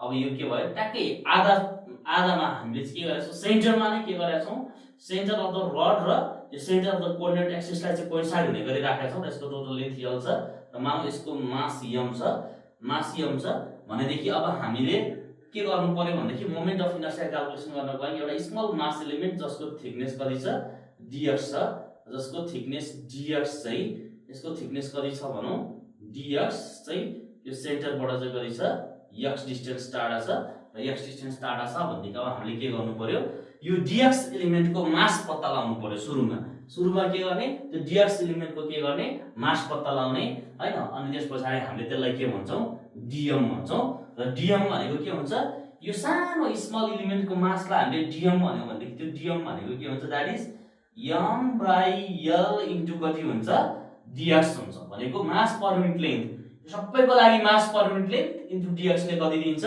That gives the small mass element of the dm हुन्छ र त्यसैगरी दोस्रो स्टेपमा के गर्ने determine the moment of inertia भनेको मोमेन्ट अफ इनर्शियालाई हामीले के भनौँ di भनौँ di भनेको moment of inertia due to this small mass element dm भनेको कति हुन्छ dm इन्टु कति हुन्छ x² हुन्छ र अब के गर्ने अब हामीले यो dm को भ्यालु राख्ने थर्ड स्टेपमा के गर्नु पर्यो change dm into given parameters यो dm लाई चाहिँ हामीले के गर्नु पर्यो गिवन प्यारामिटर्समा चेन्ज गर्ने भनेको कति भयो di m/l dx इन्टु कति हुन्छ x² र फाइनल स्टेपमा हामीले के गर्नुपर्ने हुन्छ र यो टोटल मोमेन्ट अफ इनर्शिया भनेको चाहिँ सबै मास एलिमेन्टले दिने मोमेन्ट अफ इनर्शिया भनेको कति हुन्छ I = दैट इज इन्टिग्रेटेडको लिमिट भनेको जस्तो मानौँ यसलाई त हामीले सेन्टर अफ एक्सिसमा राखेका छौँ भनेदेखि यहाँदेखि यहाँसम्म कति हुन्छ आधा लेन्थ हुन्छ -l/2 किनकि यो त नेगेटिभ एक्सिसमा छ त्यसैगरी यहाँदेखि यहाँसम्म कति हुन्छ +l/2 हुन्छ र यो -l/2 र +l/2 ले के दिन्छ यो दुईटा इन्टिग्रेसन लिमिट हामीले यहाँनिर चाहिँ -l/2 देखि कतिसम्म इन्टिग्रेट गर्नु पर्यो +l/2 सम्म चाहिँ इन्टिग्रेट गर्नु पर्यो -l/2 to +l/2 that is di गऱ्यौँ भनेदेखि हामीले के पाउँछौँ we get the total moment of inertia due to this के पाउँछौँ हामीले रड पाउँछौँ यसैगरी सबैको लागि जस्तो मानौ हामीले रेक्टेंगुलर बडीको लागि निकाल्नु पर्यो अथवा कुनै रिङको लागि निकाल्नु पर्यो अथवा कुनै अर्को सिलिन्डरको लागि निकाल्नु पर्यो अथवा हामीले स्फेरिकल सेलको लागि निकाल्नु पर्यो सबैको लागि हामीले यो चारवटा स्टेप थाहा पायौँ भनेदेखि हामीले रिजिड बडीको लागि चाहिँ moment of inertia easily calculate गर्न सक्छौँ।